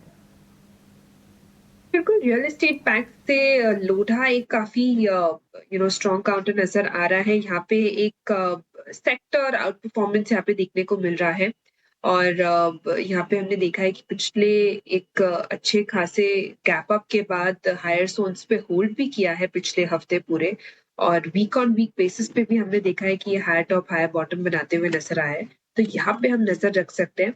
हालांकि पूरे क्षेत्र में एक स्ट्रेंथ जरूर नजर आ रही है, पर मोमेंटम हल्की सी मिसिंग है। बट लोडा जैसे काउंटर्स में हम देख रहे हैं कि थोड़ी बहुत मोमेंटम भी है। तो टेलविंड एक मिलने से यहाँ पे एक अच्छी खासी 1500 तक के लेवल्स हम एक्सपेक्ट कर सकते हैं, बट 1530 के स्टॉप लॉस को जरूर मेंटेन करें और आगे की तरफ ट्रेल भी करते रहें। शिवांगी, येट अनदर टेक आपसे सीजनलिटी फ्रंट पर और सिनेरियोज को देखते हुए हमने देखा है कि लगभग अच्छे खासे कॉल्स और स्पेसेस आपने टच बेस किए हैं, जैसे कि पिछले दिनों जब वेकेशन सीजन और गर्मियों की छुट्टियों का सीजन अब भी इनफैक्ट चल रहा है, तो होटल स्पेस पर हमारा फोकस था। इसके बाद एक्सचेंज एंसिलरी में investor and trader favourite BSE limited पर लगातार हमारा टेक था।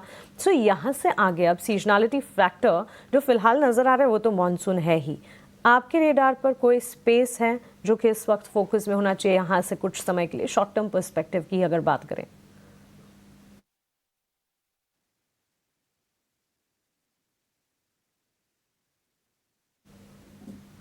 Shivangi, this question is for you. जी बिल्कुल, सीजनैलिटी वाइज अगर हम बात करें तो यहाँ पे हम कुछ फर्टिलाइजर स्पेस के स्टॉक्स हैं उसको नज़र रख सकते हैं। ऑफ कोर्स रेनफॉल हम एक्सपेक्ट कर रहे हैं कि काफ़ी एक अच्छे शुरुआत भी होते हुए दिखी है, और सीजनैलिटी वाइज मई और जून के महीनों में फर्टिलाइजर स्पेस के स्टॉक्स काफ़ी अच्छे से परफॉर्म करते हुए नज़र आते हैं। तो नज़र यहाँ पे दीपक फर्टिलाइजर पे है। यहाँ पे एक आज हमने देखा है कि एक अच्छी खासी ओपनिंग भी हुई है, बट यहाँ पे भी एक कंडीशनल ट्रेड रहेगा। अगर 1350 के ऊपर ये होल्ड करते हुए नजर आता है तब भी हम इसको होल्ड करें नेक्स्ट राउंड अबाउट 1400 तक के लेवल्स के लिए।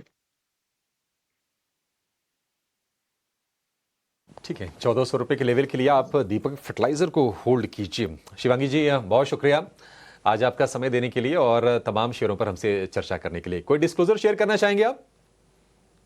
जी बिल्कुल, सारे स्टॉक्स जो हमने डिस्कस किए उसके मेरी पर्सनल कोई इंटरेस्ट और होल्डिंग नहीं है। मोतीलाल ओसवाल या क्लाइंट्स के हो सकते हैं।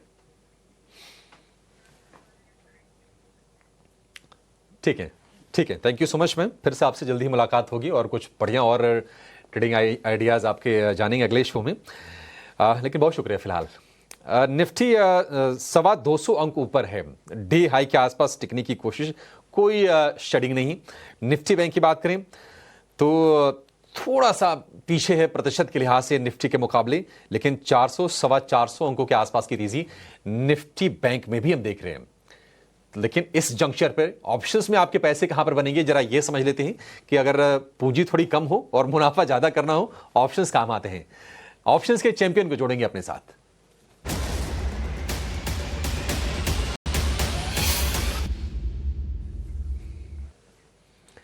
सेंट्रल ब्रोकिंग के नीलेश जैन हमारे साथ जुड़ गए हैं। नीलेश भाई, बहुत शुक्रिया आपका समय देने के लिए। बताइए, आज तो बढ़िया हरियाली बाजार में है और मुंबई का मौसम मैंने सुना बड़ा सुहाना है, तो कुछ प्यारे से ट्रेड्स आप निकाल के बताइए। ऑप्शंस में आपकी नजर कहां गई है?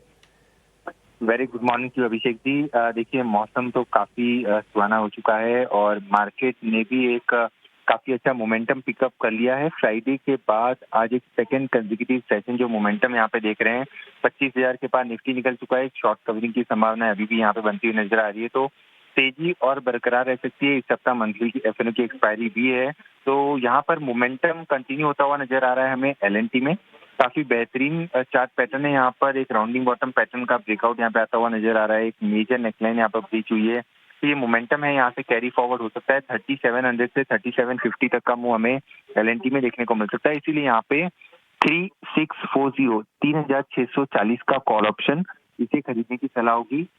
इसे खरीदना होगा 37, 39, 40 के रेंज में। स्टॉप लॉस रखना होगा 13 रुपए का। पहला टारगेट 75, दूसरा टारगेट 90 का होगा। इसका लॉट साइज 150 का है। उस लिहाज से रिस्क पर लॉट यहाँ पे अप्रोक्सीमेटली 3800 का है एंड अप्रोक्सीमेट रिवॉर्ड पर लॉट 8000 तक के बनते हुए नजर आ सकते हैं। तो यहाँ पर एलएनटी में तेजी करने की सलाह होगी।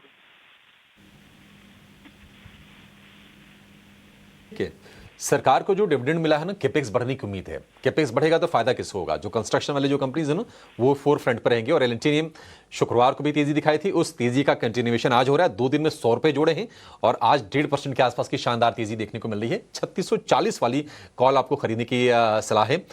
इन द मनी 3739 रुपए के भाव पर मिलेगी और लक्ष्य होगा 75 और 90 रुपए का। स्टॉप लॉस 13 रुपए का, अधिकतम मुनाफा 8000, अधिकतम नुकसान 4000 से भी कम, मानी आधे से भी कम है ये। तो रिस्क रिवॉर्ड रेशियो को लिहाज से भी एक बेहतरीन सेटअप बन रहा है एल&टी के शेयर में, और आपको ऑप्शंस के जरिए भी आपको रणनीति नीलेश जी ने दे दी है। नीलेश भाई, कोई निफ्टी की कोई कॉल वॉल खरीदने की सलाह देंगे क्या? अब तो हालांकि खैर एक्सपायरी के नजदीक है, टाइम बहुत कम बचा है, कहीं आपकी नजर है जहां पैसे बन सकते हो? बिल्कुल, देखिए अभिषेक जी, यहाँ पर निफ्टी 25,000 के ऊपर टिकता हुआ नजर आ रहा है। एटलीस्ट मॉर्निंग का जो ट्रेड हुआ है ऑलमोस्ट हाफ एन आवर के ऊपर का, तो 25,000, इस 25,000 की जो कॉल ऑप्शन है उसका प्रीमियम 250 पर ट्रेड हो रहा है। हालांकि थोड़े से प्रीमियम यहाँ पर ज्यादा है, तो बेहतर होगा कि थोड़ी सी डिप का इंतजार करें। अगर निफ्टी यहाँ से 50 पॉइंट की डिप लगाता है तो यही ऑप्शन आपको 200 रुपए के आसपास मिलेगा, या तो फिर बेहतर होगा कि आप 25,100 पे नजर रखे चल सकते हैं, क्योंकि वहां पर प्रीमियम कंपेरेटिवली बेटर नहीं मिलेंगे आपको। तो 25,100 का कॉल ऑप्शन ध्यान में रखी चलने की सलाह होगी। 150, 160 के एरिया में आता है तो ही खरीदें, कंडीशनल बाय होगा, क्योंकि फिलहाल थोड़े से एलिवेटेड लेवल पर है, यहाँ पर रिस्क एंड रिवॉर्ड इतना फेवरेबल नहीं है। 25,100 का कॉल ऑप्शन फिलहाल 195, 190 के जोन में ट्रेड हो रहा है। 150 से 160 के जोन में खरीदना होगा। 115 का स्टॉप लॉस होगा। 230 और 280 और हो सकता है ये 300 तक भी जा सकता है। तो 25,100 की कॉल ऑप्शन पे नजर रखी चले, बट एक कंडीशनल बाय, जैसे कि मैंने कहा कि थोड़ी सी डिप का इंतजार करें। देखिए यहाँ पे कंफर्मेशन हमें मिल रहा है बैंक निफ्टी पे, थोड़ा सा कॉन्फिडेंस बैंक निफ्टी में मुझे ज्यादा आ रहा है। बैंक निफ्टी में ट्रेड लेके चल सकते हैं करंट लेवल पर भी, क्योंकि बैंक निफ्टी में एक ब्रेकआउट अभी भी चार्ट पे आता हुआ नजर आ रहा है।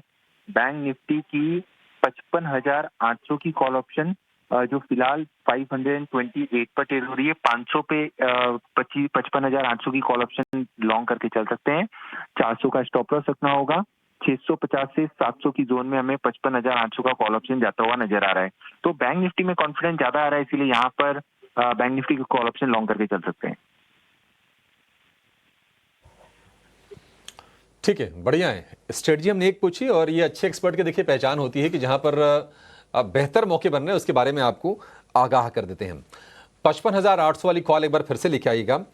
इस वक्त 500, 550 रुपए के आसपास के प्राइसेस हैं। नीलेश जी का कहना है कि इसको आप खरीदिए, 400 का स्टॉप लॉस लगा लीजिए, और ये 650 से 700 रुपए की तरफ मूव हो सकते हैं। निफ्टी बैंक में आप देखिए बढ़िया फॉर्मेशन है। अगर हम ओआई चेंज देखेंगे तो 42% के आसपास को ओआई चेंज भी इसमें है 55,800 वाली कॉल में, और ऑलरेडी 60% ऊपर ठीक है, लेकिन फिर भी पैसे बन जाएंगे इसमें अगर आप इसको लेते हैं तो। निफ्टी में कंडीशनल कॉल है, 25,100 वाली कॉल खरीदनी है आपको तब जब 195 रुपए वाली कॉल गिर के आ जाएगी 150 से 60 रुपए की रेंज में, तो बाजार को थोड़ा ऐसे नीचे आना पड़ेगा। ये इस पर शर्तें लागू हैं। 115 का फिर आपको स्टॉप लॉस लगाना पड़ेगा, और फिर 230, 280, 300 इन 3 टारगेट के लिए आप उस कॉल को होल्ड कीजिएगा। 25,100 तो 25,000 वाले नहीं है, 25,100 के आसपास ही धीरे धीरे निफ्टी पहुंच भी जाएगा, तो एट द मनी भी हो जाएगा, और आपके लिए वहां पर रिस्क रिवॉर्ड रेशो अच्छा बन जाएगा। फिलहाल तो आप निफ्टी को देखेंगे 250 अंकों के आसपास की तेजी है। नीलेश भाई, बहुत शुक्रिया आपका बेहतरीन स्टॉक ऑप्शन बताने के लिए, और इंडेक्स में भी कहां मौके बन रहे हैं इसके बारे में भी दर्शकों को आगाह करने के लिए thank you so much. Nifty में तेजी, बेहतरीन हरियाली, ग्लोबल ट्रिगर्स भी बाजार के लिए आज हैं सपोर्टिव। लेकिन क्या ग्लोबल ट्रिगर सपोर्टिव रहेंगे? आशुतोष जी, आपको क्या लगता है? ये ट्रंप पर में मतलब मैं क्या, कोई भी यकीन नहीं करता होगा कि कब क्या कहेंगे, क्या करेंगे। अब ईयू पे टैरिफ लगाने का ऐलान किया, फिर कहा कि नहीं हम 9 जुलाई से लगाएंगे। ठीक है, हमारे लिए तो राहत की चीज हो गई, लेकिन जो 90 दिन के मोहलत थी उसमें से 45 दिन तो खत्म हो गए हैं सर। अब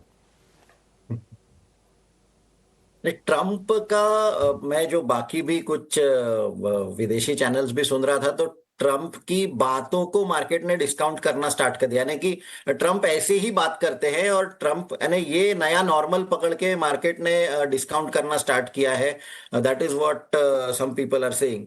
नहीं तो देखिए, भारत में जो वैश्विक स्तर पर जो कठिनाई है वो तो बनी रही है, कुछ ना कुछ हो ही रहा है।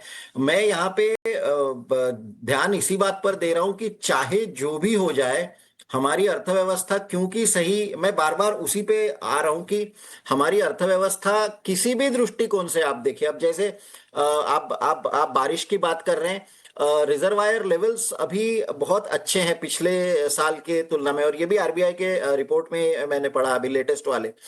तो अगर जागतिक स्तर पर शेयर बाजारों में मंदी आती है तो हमारा बाजार भी नहीं बचेगा। पर जो एक बहुत अच्छी बात हो रही है, जो कि कुछ दिन पहले उदय कोटक जी ने भी जो बात कही कि क्या भारत की ब्याज दरें अमेरिका की ब्याज दरों से नीचे आ जाएगी, अगर ये होता है, अब जैसे जापान से हम ऊपर चले गए, तो कल तो कोई जीडीपी का डेटा नहीं आया था, फिर कल क्यों हम ऊपर गए? तो ये इसलिए हुआ क्योंकि रुपए का जो भाव है वो कम ज्यादा होते रहता है, और अभी क्योंकि यहाँ पे रुपया मजबूती दिखा रहा है, रुपया स्ट्रेंथ दिखा रहा है, तो आगे चल के भी ये तो होते ही रहेगा कि ट्रंप ने चाहे जो भी बोला हो, अगर भारत की अर्थव्यवस्था सही रहती है, अगर भारत की अर्थव्यवस्था ग्रो करती है, तो डेफिनेटली विश्व भर का पैसा भारत में आएगा, और जिसके कारण अपने शेयर बाजारों में फिर बाद में उस तरह का लाभ दिखेगा। और आरबीआई का डिविडेंड आपने पूछा, तो again that is a big positive, क्योंकि उससे बोरोइंग कम हो जाती है। अगर रेवेन्यू बढ़ता है गवर्नमेंट का, और फिर वो पूरी पॉजिटिव कैपेक्स साइकिल जो आपने बात कही, तो अगर बोरोइंग कम होता है तो that is also a good sign. जहां पे बाकी सारे देशों में कर्जे लिए जा रहे हैं और डेट अनसस्टेनेबल है, वहां पे भारत अपनी अर्थव्यवस्था सही कर रहा है, जिसी के कारण तो अपना ब्याज दरें कम हो रही है। तो ये भी एक बहुत बड़ा पॉजिटिव है।